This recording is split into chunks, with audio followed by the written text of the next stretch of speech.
ഹരി ഓം. എല്ലാ സാധുക്കർക്കും ഒരിക്കൽ കൂടി മീറ്റ് മീ മെഡിറ്റേഷൻ ചാനലിൻ്റെ മറ്റൊരു അധ്യായത്തിലേക്ക് സ്വാഗതം.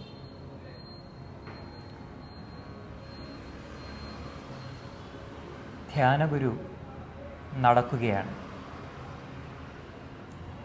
ഈ നിമിഷത്തിൽ നിലനിന്നുകൊണ്ടാണ് ധ്യാനഗുരു ആ നടത്തത്തിനിടയിൽ സാധകനോട് സംസാരിക്കുന്നത്. സാധകൻ അത് ശ്രദ്ധിച്ചുകൊണ്ട് ഗുരുവിനോടൊപ്പം നടക്കാൻ ശ്രമിക്കുകയാണ്.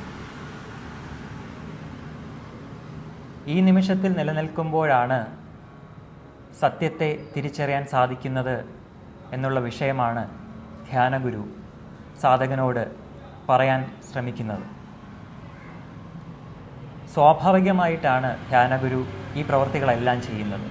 നടത്തമായിക്കോട്ടെ, സംസാരമായിക്കോട്ടെ, ഇതെല്ലാം സ്വാഭാവികതയിൽ നിലനിന്നുകൊണ്ടാണ് ധ്യാനഗുരു ചെയ്യുന്നത്. എന്നാൽ ധ്യാന സാധകനോ ഒരു പരിശ്രമം ആവശ്യമായിട്ട് വരുന്നു മനസ്സിനെ ഈ നിമിഷത്തിൽ നിലനിർത്താൻ. പരിശ്രമം ഉണ്ടെങ്കിൽ അവിടെ സ്വാഭാവികത ഒരിക്കലും നിലനിൽക്കില്ല. ഈ നിമിഷത്തിൽ നിലനിൽക്കാനും സാധിക്കില്ല. ധ്യാനസാധകൻ്റെ ഈ ഒരു വിഷമത്തെ ധ്യാനഗുരു മനസ്സിലാക്കി. എന്നിട്ട് ധ്യാനസാധകനോട് ഗുരു പറയുകയാണ്, പ്രിയനെ, മനസ്സിനെ നിർത്താൻ നീ ശ്രമിക്കുന്നതിനേക്കാൾ നല്ലത് നീ നിൻ്റെ ശ്വാസത്തെ ശ്രദ്ധിക്കൂ. ധ്യാനസാധകന് ഈ ഒരു ധ്യാനരീതി വശമായിരുന്നു.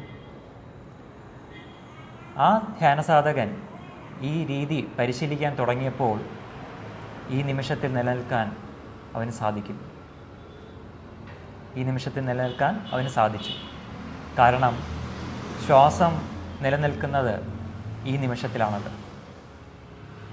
ഈ ഒരു ധ്യാനകഥ നമ്മളെ സൂചിപ്പിക്കുന്നത്, നമ്മളെ ഓർമ്മപ്പെടുത്തുന്നത്, ഈ നിമിഷത്തിൽ നിലനിൽക്കുമ്പോഴാണ് സത്യം നമുക്ക് വെളിപ്പെട്ട് കിട്ടുന്നത്.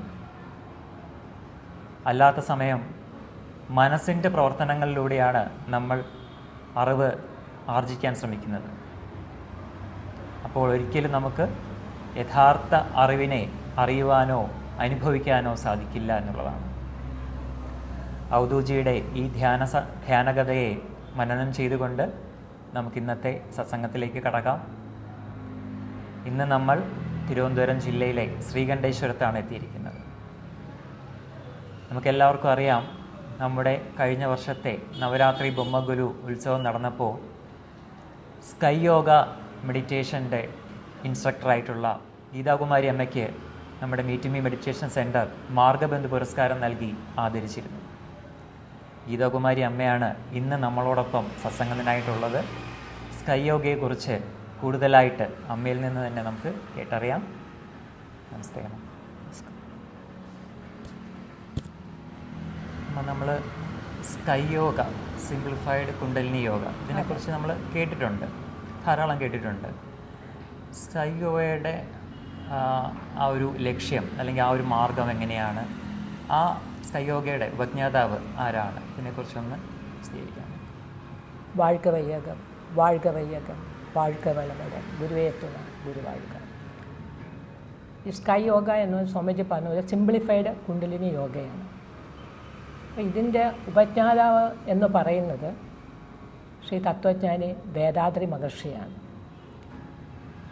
പലരും കേട്ട് കാണില്ല, പക്ഷേ അദ്ദേഹത്തിൻ്റെ ജനനസ്ഥലം എന്ന് പറയുന്നത്, അദ്ദേഹം ജനിച്ചത് തന്നെ 1911 ഗുഡ്വാഞ്ചേരി എന്ന് പറയുന്ന മദ്രാസിലെ ഒരു ഗ്രാമത്തിലാണ് അദ്ദേഹം ജനിച്ചത്. അതിനുശേഷം അദ്ദേഹം ജനിച്ചു കഴിഞ്ഞപ്പോൾ അദ്ദേഹത്തിന് പേര് തന്നെ ഇടാനുള്ള കാരണം, അമ്മ ഒരു നെയ്ത്ത് ഫാമിലിയിലാണ് അദ്ദേഹം ജനിച്ചത്. പക്ഷേ അദ്ദേഹത്തിന് സംബന്ധിച്ചുള്ള അച്ഛൻ്റെ പേര് ഭരതപ്പൻ, അമ്മ ചിന്നമ്മാളെന്നും ആയിരുന്നു. 8ാമത്തെ മകനായിരുന്നു വേദാദ്രി മഹർഷി. അപ്പം പ്രസവിച്ച് അദ്ദേഹം കുഞ്ഞായിരിക്കുന്ന സമയത്ത് മടിയിൽ വെച്ചുകൊണ്ടിരുന്നപ്പം ഒരു സന്യാസി അവിടെ വന്ന് പറഞ്ഞു, അദ്ദേഹത്തിന് വേദാദ്രി എന്ന് പേരുണ്ട്. വേദാദ്രി വേദങ്ങൾക്ക് അതീതമായ. അപ്പോൾ അദ്ദേഹം ഈ കുഞ്ഞുനാൾ മുതൽ തന്നെ, അറിവായ കാലം മുതൽ അദ്ദേഹം 2-3 കാര്യങ്ങൾ അന്വേഷിച്ചുകൊണ്ടിരുന്നു. ഒന്ന്, വാട്ട് ഈസ് ഗോഡ്, ദൈവം എവിടെയാണ്. ദൈവം എവിടെയാണ് ഇരിക്കുന്നത്. അപ്പോൾ അദ്ദേഹം ആ ഗ്രാമത്തിലുള്ളവരൊക്കെ ഈ പറയുന്ന അദ്ദേഹം അച്ഛനും അമ്മയൊക്കെ ശരിക്കും ആത്മീയമായിട്ട് പല കാര്യങ്ങളും ചെയ്യുന്ന സമയത്ത് അതൊരു സംശയം, ഇവിടെയാണോ ദൈവം ഇരിക്കുന്നത്, ദൈവം എവിടെയാണ്? ഇങ്ങനെ അദ്ദേഹം അന്വേഷണം നടത്തി. അദ്ദേഹത്തിന് തിരുമൂലരുടെയും അതേപോലെ തന്നെ വല്ലനാട് സ്വാമി ഇവരുടെ എല്ലാം ആ ഒരു തത്വങ്ങളുള്ള ഇതൊക്കെ അദ്ദേഹത്തിന് ഒരുപാട് ഗുരുക്കന്മാർ അദ്ദേഹത്തിൻ്റെ പാതയിൽ വന്നു.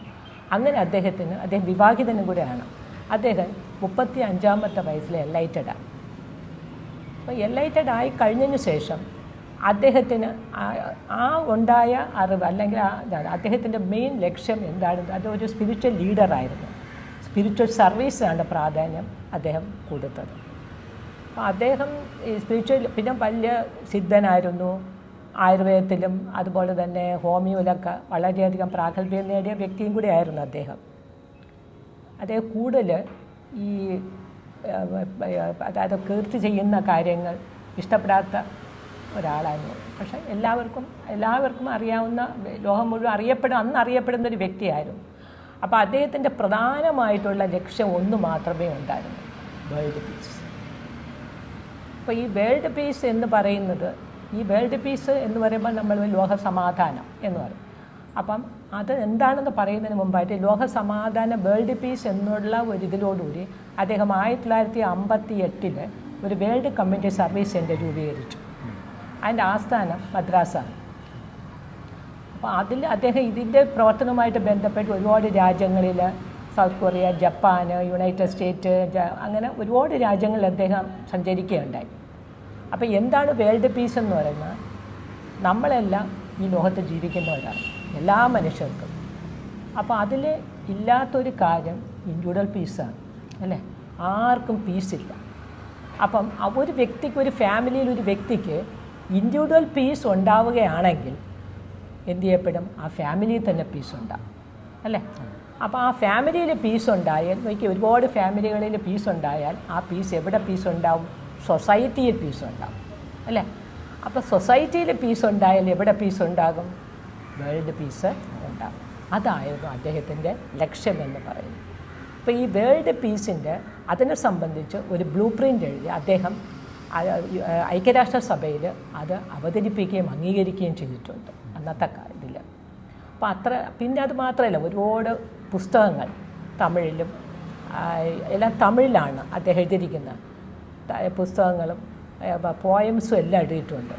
അത് കുറേ ഇതൊക്കെ എല്ലാം ഈ തമിഴിൽ നിന്നും മാറ്റി ഇംഗ്ലീഷിലോട്ടൊക്കെ പല ഭാഷകളിലും തർജ്ജമ ചെയ്തിട്ടുണ്ട്. അപ്പോൾ വേദാന്തര മഹർഷി എന്ന് പറയുന്നത് അങ്ങനെ ഈ വേൾഡ് പീസ് കമ്മ്യൂണിറ്റി സർവീസ് സെൻ്ററിൻ്റെ കീഴിൽ വരുന്നതാണ് ട്രസ്റ്റുകൾ. ഇപ്പോൾ ഈ ലോകത്തിൻ്റെ എല്ലാ ഭാഗങ്ങളിലും ട്രസ്റ്റുകളുണ്ട്. അപ്പോൾ സ്വാമിജി ഉള്ളപ്പോഴേ പറയുന്ന ഒരു ഭാഗ്യം ഇതാണ്, I need not want any disciples, I need only masters. കാരണം എന്തെന്ന് വെച്ചാൽ മാസ്റ്റേഴ്സ് ഉണ്ടെങ്കിൽ മാത്രമേ എല്ലാവർക്കും ഈ പീസ് എന്നുള്ള ഒരു ഇതിൽ എത്തിച്ചേരാൻ പറ്റുള്ളൂ. അതായിരുന്നു അദ്ദേഹത്തിൻ്റെ ലക്ഷ്യം. അതിപ്പോഴും അതുപോലെ തന്നെ കൊണ്ടുപോകുന്നുണ്ട്. അതാണ് എൻ്റെ ഗുരുവിനെക്കുറിച്ച് പറയാനുള്ള ഏറ്റവും വലിയത്. നമ്മൾ സ്കൈ എന്ന് കേൾക്കുമ്പോൾ ആകാശം അല്ലെങ്കിൽ ചിതാകാശം എന്നെല്ലാം നമുക്ക് തന്നെ ചിന്തിക്കാം. എന്താണ് സ്കൈ യോഗ? നേരത്തെ ഞാൻ പറഞ്ഞു സിംപ്ലിഫൈഡ് കുണ്ടലിനി യോഗ എന്നാണ് സ്കൈയുടെ ഇത്. ശരിക്കും അതാണ്, നമ്മളെല്ലാം ആ മഹാ ആകാശത്തിൻ്റെ അംശമാണ്, അല്ലേ? നമ്മുടെ ഉള്ളിലിരിക്കുന്ന എല്ലാം അത് തന്നെയാണ്. അപ്പോൾ സ്കൈ എന്ന് പറയുന്ന ഇതിൽ പ്രധാനമായിട്ടും നമ്മൾ ഒരു വ്യക്തിയെ ഈ യോഗ എന്ന് തന്നെ പറഞ്ഞാൽ തന്നെ എന്താണ് എൻ്റെ അർത്ഥം? യോഗ എന്ന് പറയുമ്പം നമ്മൾ വിചാരിക്കുന്നത് എന്താണ്? അതായത് എല്ലാ മനുഷ്യനും ഐശ്വര്യമായിട്ടും സമാധാനപരമായിട്ടും ജീവിക്കണം എന്നുള്ളൊരു ഉദ്ദേശമുണ്ട്. അപ്പോൾ ആ ജീവിതത്തിൽ എത്തിക്കണമെന്നുണ്ടെങ്കിൽ അവൻ്റെ 6ാം ഇന്ദ്രിയത്തിനെ എന്ത് ചെയ്യണം? വികസിപ്പിച്ച് അതിനെ പരിപൂർണയിലെത്തിക്കണം. എന്നാൽ മാത്രമേ ആ ഒരു ലക്ഷ്യം നേടാൻ സാധിക്കുകയുള്ളൂ. അപ്പോൾ അതുപോലെ തന്നെ യോഗ എന്ന് പറയുമ്പോൾ നമ്മളെല്ലാവരും അത് മാത്രമല്ല, അത് നേടണമെങ്കിൽ ഒരു മനുഷ്യനെ നമ്മൾ നോക്കിക്കഴിഞ്ഞാൽ മനുഷ്യന് മാത്രം ശരീരം മാത്രം പോരാ, അല്ലേ? 4 ഘടകങ്ങൾ വേണം നമ്മളുടെ ജീവിക്കുന്നതിന്. ഒന്നെന്ന് പറയുന്ന ശരീരം, 2 ഏറ്റവും പ്രധാനപ്പെട്ട കാര്യം ജീവനാണ്. ജീവനില്ലെങ്കിൽ ജീവിക്കാൻ പറ്റില്ല. 3 എന്ന് പറയുന്നത് മനസ്സാണ്. മനസ്സില്ലെങ്കിൽ ഒന്നും സാധിക്കില്ല. നാലാമത്തെ കാര്യം എന്ന് പറഞ്ഞാൽ പ്രകൃതി. പ്രകൃതിയാണ് ഈശ്വരൻ. അപ്പോൾ പ്രകൃതി, ഈ നാലിനെയും നമ്മൾ എന്ത് ചെയ്യണം, ഒന്നിനൊന്നിന് ചേർന്നാണ് ഇരിക്കുന്നത്. ഈ നാലിനെയും ഒരുമിച്ച് കൊണ്ടുവരുന്നതാണ് ഏത്, യോഗ എന്ന് പറയുന്നത്. യോഗം, യൂണിയൻ എന്നുള്ള. അപ്പോൾ ശരീരം എന്ന് പറയുമ്പോൾ ശരീരത്തിൽ നമ്മൾ കൊടുക്കുന്ന ഏറ്റവും പ്രധാനപ്പെട്ട കാര്യം നമ്മൾ പഠിപ്പിക്കുന്ന എക്സസൈസാണ്. അപ്പോൾ ശരീരം, മനസ്സ്, അതുപോലെ ജീവൻ, ഇത് ഓരോന്നും പിന്നെ ഡീറ്റെയിൽസായിട്ട് നമുക്ക് പറയാം. ഇതിൽ ഈ സ്കൈ യോഗ പഠിപ്പിക്കുമ്പോൾ പ്രധാനമായിട്ട് സ്കൈ യോഗയ്ക്ക് പ്രധാനപ്പെട്ട 10 തലങ്ങളാണുള്ളത്. ഒന്നാമത്തെ നമ്മൾ ശരിക്കും പ്രധാനമായിട്ടുള്ള തലം എന്ന് പറയുന്നത്, ഒരു സാധകൻ നമ്മുടെ അടുത്ത് വരികയാണ്. സാധകൻ വന്നു കഴിഞ്ഞാൽ ആ സാധകനെ, ആ വരുന്ന ആളിനെ ആത്മീയമായിട്ടും മാനസികമായിട്ടും പ്യൂരിഫൈ ചെയ്യുക എന്നുള്ളതാണ് അല്ലേ. അപ്പോൾ ആ ആത്മീയമായിട്ടും മാനസികമായിട്ടും പ്യൂരിഫൈ ചെയ്യണമെങ്കിൽ ആരാണോ ഈ നമ്മുടെ അടുത്ത് വരുന്ന ആ വ്യക്തി എന്ത് ചെയ്യപ്പെടും, ആ വ്യക്തിക്ക് നമ്മൾ എന്ത് ചെയ്യണം, അദ്ദേഹത്തിന് എനർജി പകർന്നു കൊടുത്ത് അദ്ദേഹത്തിന് എന്ത് ചെയ്യും, ആദ്യം മാനസികമായിട്ടും അതുപോലെ തന്നെ അദ്ദേഹത്തിൻ്റെ ശാരീരികമായിട്ട് ശുദ്ധീകരണം നടത്തും. അതാണ് ഒന്നാമത് നമ്മുടെ പ്രക്രിയയിൽ നടക്കുന്നത്. രണ്ടാമത്തെന്ന് പറയുന്നത് നമുക്ക് പ്രണവാക്ഷരം നമുക്കറിയാം, ഓങ്കാരം അല്ലേ. ആ പ്രണവാക്ഷരത്തിനെല്ലാം ഒരു നിഗൂഢമായ രഹസ്യമുണ്ട്. അപ്പം ആർക്കും അറിയത്തില്ല എന്താണ് പ്രണവം, എന്താണ് ഓങ്കാരം. അപ്പോൾ ആ പ്രണവാക്ഷരത്തിന് നിഗൂഢമായ രഹസ്യത്തെ എന്ത് ചെയ്യുക, ബോധ്യപ്പെടുത്തുക, അറിയിക്കുക. അടുത്തതായിട്ട് നമ്മൾ ചെയ്യുന്നത് എന്താണ്, നമ്മളെല്ലാവർക്കും അറിയാം കുണ്ടലിനി ശക്തി എന്ന് പറയും അല്ലേ. അത് നിഗൂഢമായ ആ കുണ്ടലിനി ശക്തി എന്ത് ചെയ്യപ്പെടുക, അത് അനുഭവയോഗ്യമാക്കാൻ. കാരണം ആ വരുന്ന സാധകന് അത് അനുഭവയോഗ്യമാക്കണം. അതിനു വേണ്ടി പ്രാപ്തിപ്പെടുത്തിയിട്ട് ആ കുണ്ടലിനി ശക്തിയെ ആജ്ഞാചക്രത്തിൽ എത്തിക്കും. അപ്പോൾ ആജ്ഞാചക്രത്തിൽ എത്തിക്കുമ്പോൾ ചക്ഷു എന്ത് ചെയ്യപ്പെടും, നമ്മുടെ ആ ഒരു അറിവ് ചക്ഷു ജ്ഞാനം എന്ത് ചെയ്യപ്പെടും, ജ്ഞാനചക്ഷു ഓപ്പൺ ചെയ്യപ്പെടും. അതാണ് നമ്മൾ ഒന്നാമതിൽ ചെയ്യുന്നത്. അതിനുശേഷം പിന്നെ പ്രത്യേകിച്ച് ശാന്തി യോഗ എന്ന് പറയുന്നത് ഈ നമ്മൾ മെഡിറ്റേഷൻ അല്ലെങ്കിൽ ധ്യാനം അമിതമായിട്ട് നമ്മൾ ദീക്ഷ കൊടുത്തു കഴിയുമ്പം അമിതമായിട്ടുള്ള എനർജി അല്ലെങ്കിൽ ആ പ്രവാഹം നമ്മുടെ ആജ്ഞാചക്രത്തിൽ ഉണ്ടാകുന്ന സമയത്ത് അതിനെ നിയന്ത്രിക്കാനുള്ളതാണ് ശാന്തി യോഗ. അത് നമ്മുടെ സിസ്റ്റത്തിൽ മാത്രമുള്ളൊരു പ്രത്യേകതയാണ് ശാന്തി യോഗ എന്ന് പറയുന്നത്. അപ്പോൾ അതിനെ നിയന്ത്രിച്ച് നമുക്ക് കൊണ്ടുപോകാൻ സാധിക്കും. എനർജി കൂടുകയാണെങ്കിൽ നമുക്ക് എന്ത് ചെയ്യാൻ, കുറയുകയാണെങ്കിൽ കൂട്ടാനും സാധിക്കും. അതാണ് ഈ ശാന്തി യോഗയുടെ പ്രത്യേകത എന്ന് പറയുന്നത്. അതിനുശേഷം നമ്മൾ തുര്യയോഗയുണ്ട്. തുര്യയോഗ അതിനെക്കുറിച്ച് പിന്നെ പറയാം. തുര്യയോഗയാണ്. അത് കഴിഞ്ഞാൽ ഒരു മനുഷ്യനെ സംബന്ധിച്ചോളം കാമ, ക്രോധ, ലോഭ, മോഹമാദം ഷഡ്വൈരികളാണ് ഒരു മനുഷ്യനെ എപ്പോഴും നമ്മൾ ഇത് ജനിച്ചു കഴിഞ്ഞാൽ മരണം വരെ നമ്മളെപ്പോഴും നമ്മളെ ഹോണ്ട് ചെയ്തുകൊണ്ടിരിക്കുന്നത് കാമക്രോധ, ലോഭ, മോഹ, മത മാത്സര്യമാണ് ഒരു മനുഷ്യന്. അപ്പോൾ അതിനെ നമുക്ക് നിയന്ത്രിക്കുക. അത് നിയന്ത്രിച്ച് നമുക്ക് അതില്ലാതാക്കുകയും അതേപോലെ തന്നെ അതിൽ പരിമിതികൾ വന്ന് എല്ലാം നമുക്ക് നിയന്ത്രിച്ച് കൊണ്ടുപോകാൻ സാധിക്കും. അത് കഴിഞ്ഞിട്ടാണ് തുര്യാതീത ദീക്ഷ വരുന്നത്. തുര്യാതീത യോഗ എന്ന് പറയും. തുര്യാതീത യോഗ കഴിഞ്ഞതിന് ശേഷം ഒരു മനുഷ്യൻ താൻ മാത്രമല്ല, താനും പ്രകൃതിയും തമ്മിൽ എന്ത് ചെയ്യുന്നു, എപ്പോഴും ഒരു സങ്കല്പം കൊണ്ട് മനോസങ്കല്പം പരസ്പരം. മനുഷ്യൻ ഒറ്റപ്പെട്ടവനല്ല, മനുഷ്യനും സമൂഹവും തമ്മിൽ എപ്പോഴും ബന്ധപ്പെട്ടിരിക്കുകയാണ്. അപ്പോൾ ആ മനുഷ്യനും സമൂഹവും നമ്മൾ മാത്രം നന്നായാൽ പോരാ, മറ്റുള്ളവരും അതേപോലെ വന്നെങ്കിൽ മാത്രമേ നമുക്ക് അതിൻ്റെ ബെനിഫിറ്റ് കിട്ടുള്ളൂ. അപ്പോൾ ശരിക്കും നമ്മൾ അതിനെ എന്ത് ചെയ്യുക, മനോസങ്കല്പം ചെയ്യുക. പിന്നെ നമ്മൾ സ്വന്തത്തിലും സ്വന്തമായിട്ടും അതുപോലെ തന്നെ നമ്മളെ കുടുംബത്തിനോടും പിന്നെ അതുകൂടാതെ ബന്ധുമിത്രാദികളോട് സൊസൈറ്റിയിൽ രാഷ്ട്രത്തോടും ലോകത്തോടും നമുക്കുള്ള കടമകൾ നിർവഹിക്കാനായിട്ട് അവർ അനിവാര്യമാക്കും. പിന്നെ നമ്മുടെ ജീവശക്തിയുടെ പ്രവാഹത്തെക്കുറിച്ച് മനസ്സിലാക്കാൻ സാധിക്കും. ജീവശക്തി എങ്ങനെയാണ് അത് ഏറ്റക്കുറച്ചിലുണ്ടാകുന്നതെന്നും അങ്ങനെ. ഇതാണ് സ്കൈ യോഗയുടെ പരിശീലന മാർഗങ്ങളെന്ന് പറയുന്നത്. പ്രധാനമായിട്ടും ഈ 10 തലങ്ങളാണുള്ളത്.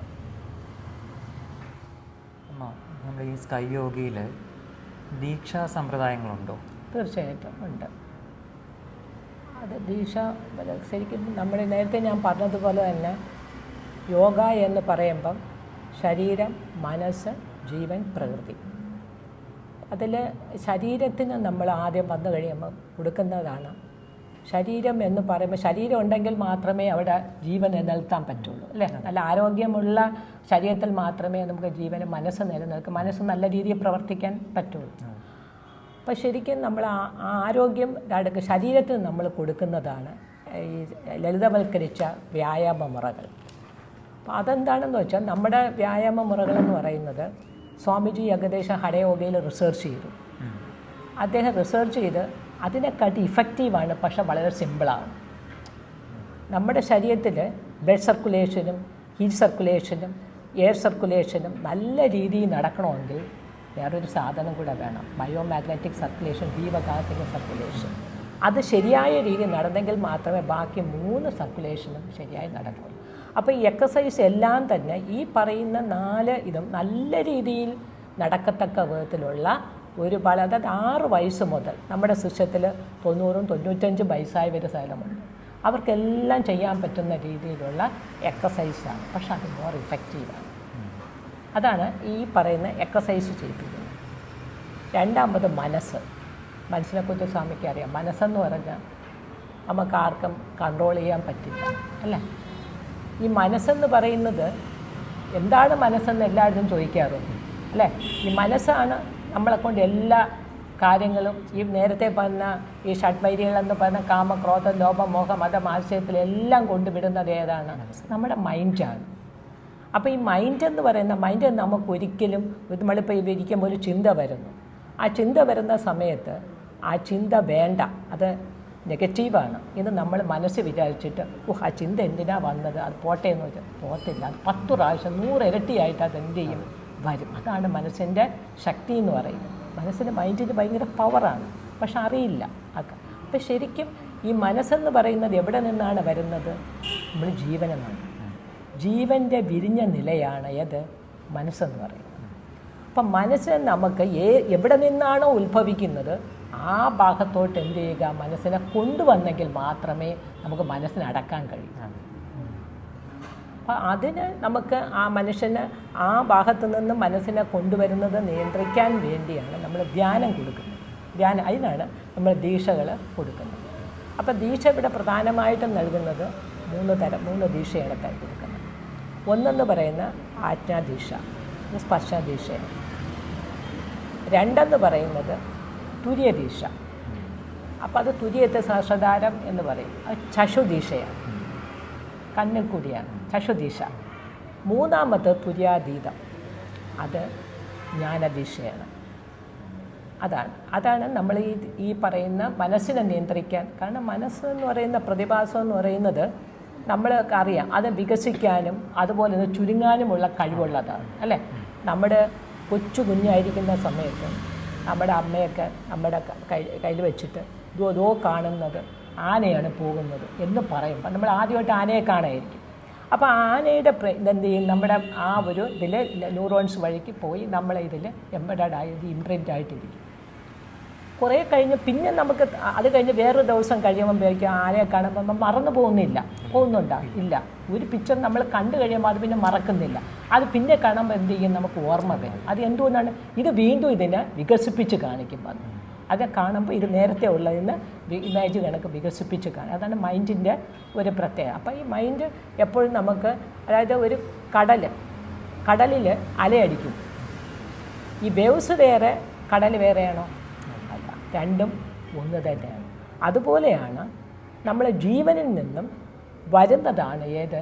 വേവ്സ് പോലെ വരുന്നതാണ് മനസ്സാണ് പഞ്ചേന്ദ്രിയങ്ങൾ വഴിക്ക് എന്ത് ചെയ്യുന്നത്, പുറത്തോട്ട് പോകുന്നത്. അപ്പോൾ അത് മനസ്സിനെ നമുക്ക് നിയന്ത്രിക്കാൻ വേണ്ടിയാണ് നമ്മൾ ധ്യാന സമ്പ്രദായം ചെയ്ത് കൊടുക്കുന്നത്. പിന്നെ ഇത് നമ്മൾ പ്രധാനമായിട്ടും വേറൊരു എന്ന് വെച്ചാൽ ജീവൻ. അടുത്തത് നമ്മളെ ജീവനാണ്. ജീവന് ഒരു സിസ്റ്റത്തിലും ജീവന് ഉണ്ടോ? ജീവന് കൊടുക്കാൻ വേണ്ടി എന്തെങ്കിലും നമ്മുടെ അത് കൊടുക്കുന്നതാണ് കായകൽപ്പയോഗ.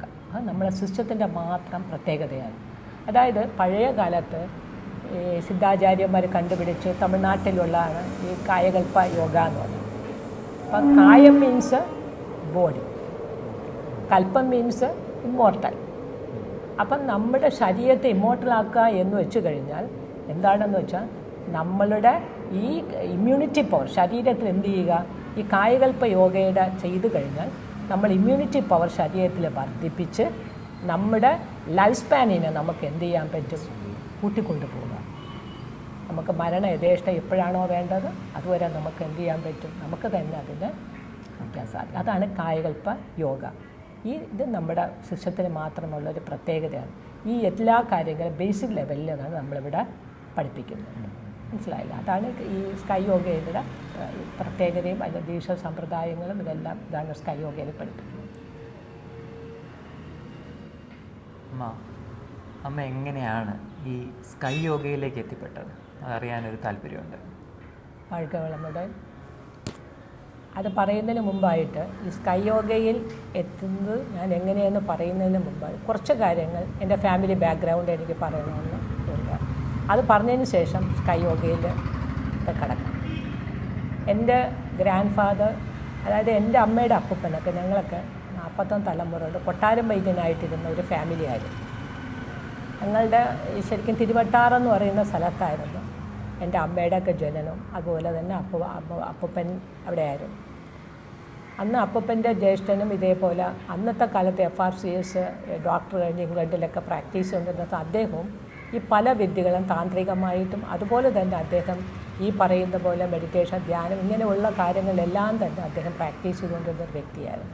അതിനുശേഷം എൻ്റെ അപ്പൂപ്പനെന്ന് പറഞ്ഞാൽ കൊട്ടാരം വൈദ്യനായിട്ടിരുന്നതാണ്. അപ്പൂപ്പൻ്റെ അച്ഛനെയൊക്കെ അമ്മ പറഞ്ഞ് കേട്ടിട്ടുണ്ട്. മാർത്താണ്ഡ മഹാരാജാവിൻ്റെ കാലത്താണ് ഇവിടെ വിളിച്ചുകൊണ്ട് വന്നതും ഇവിടെ താമസമാക്കിയത്. അദ്ദേഹത്തെ ഇവിടെ തിരുവനന്തപുരത്ത് കൊണ്ടുവന്നു.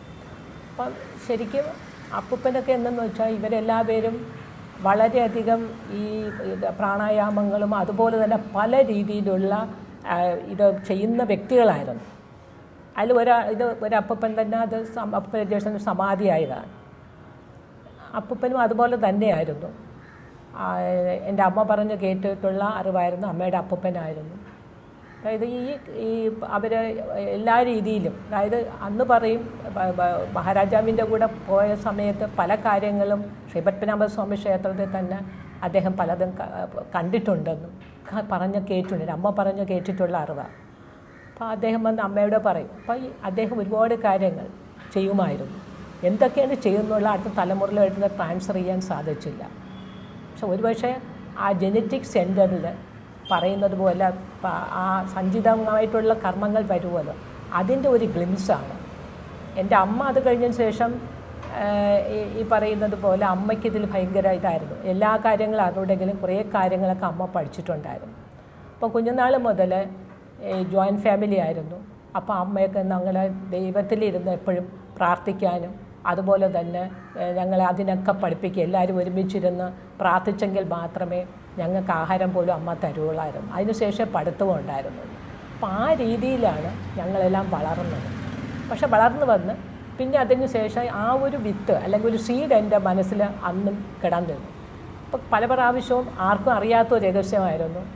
ഞാൻ ജോലി കിട്ടി പോയപ്പോൾ കൊച്ചുനാൾ പോലെ ഞാൻ ഇടയ്ക്ക് അങ്ങനത്തെ ഒരിക്കൽ ശിവാനന്ദ സ്വാമിയുടെ അടുത്ത് പോയിട്ടുണ്ടായിരുന്നു. അപ്പോൾ പോയിട്ട് എൻ്റെ അച്ഛൻ കൊണ്ടുപോയി. അവിടെ പോയി സ്വാമിയോട് ചോദിക്കുമായിരുന്നു, സ്വാമി എനിക്ക് മെഡിറ്റേഷൻ. അന്ന് ശിവാനന്ദ സ്വാമി അന്ന് ഇത്രയും വലിയ ആശ്രമം അല്ലെങ്കിൽ അത്രയും വലിയ ഇതൊന്നും അല്ല.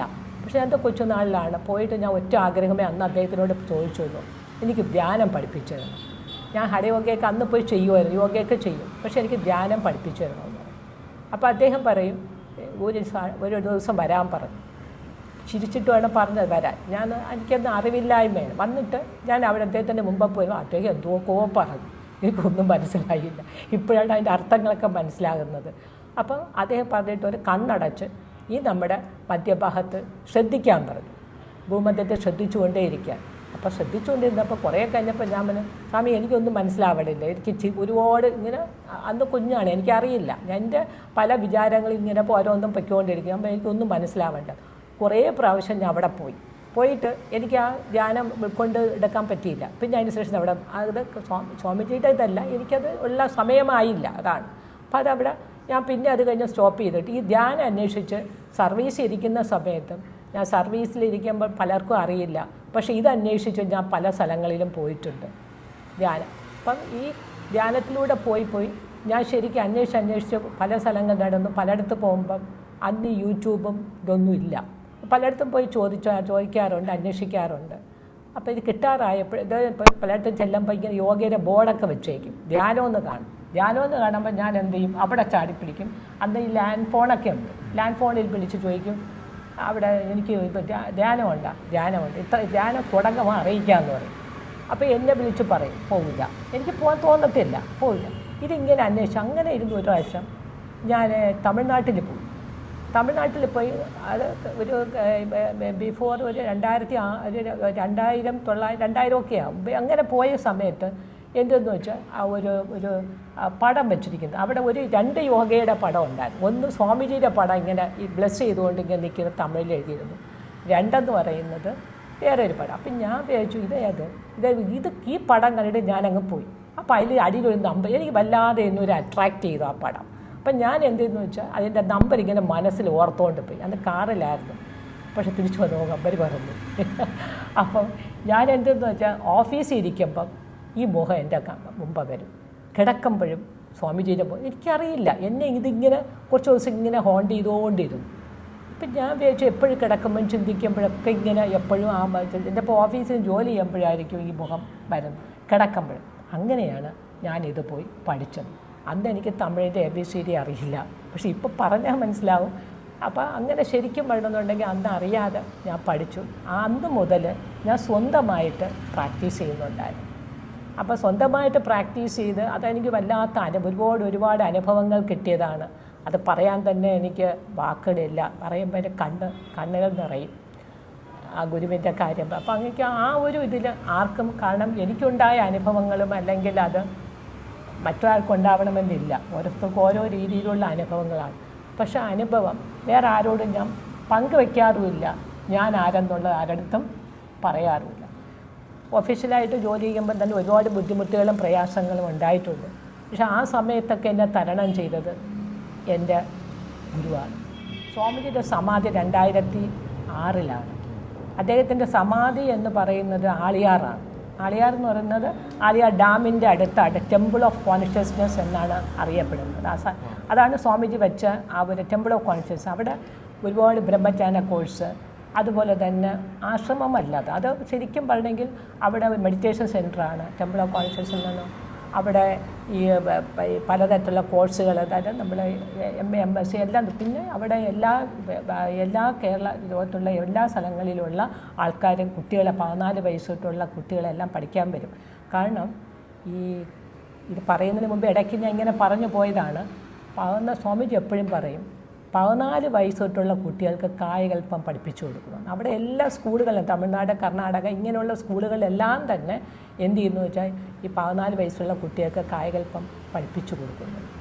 എന്താണെന്ന് വെച്ചാൽ അത് പഠിച്ചു കഴിഞ്ഞാൽ അവരൊരിക്കലും എന്ത് ചെയ്യില്ല, ചീത്ത വഴിക്ക് പോയില്ല. പഠിത്തം അവർ നല്ല ഇൻ്റലിജൻറ്റ് കുട്ടികളായിട്ട് വളരെ. എന്നാൽ കായകൽപ്പ യോഗയുടെ ഏറ്റവും വലിയ അവർക്കുണ്ടാകുന്ന സീഡ് ഗുഡ് സീഡായിരിക്കും. അപ്പോൾ അടുത്ത തലമുറ അത്രയും നല്ല പെർഫെക്റ്റ് ആയിട്ടുള്ള ഒരു തലമുറയായിരിക്കും അവർക്ക് ഉണ്ടാകുന്നത്. വളരെ പവർഫുള്ളാണ് കായകൽപ്പ യോഗ.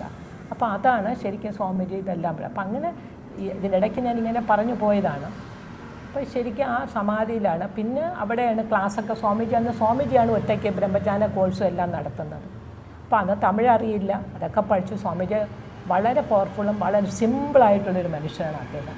ആര് വന്നാലും കണ്ടിട്ടുണ്ട്. അദ്ദേഹം ആര് വന്നിരുന്നാലും അദ്ദേഹം നമ്മളെ കാണാനായിട്ട് അപ്പോയിൻമെൻറ്റോ അങ്ങനെ ഒന്നും എടുക്കണ്ട.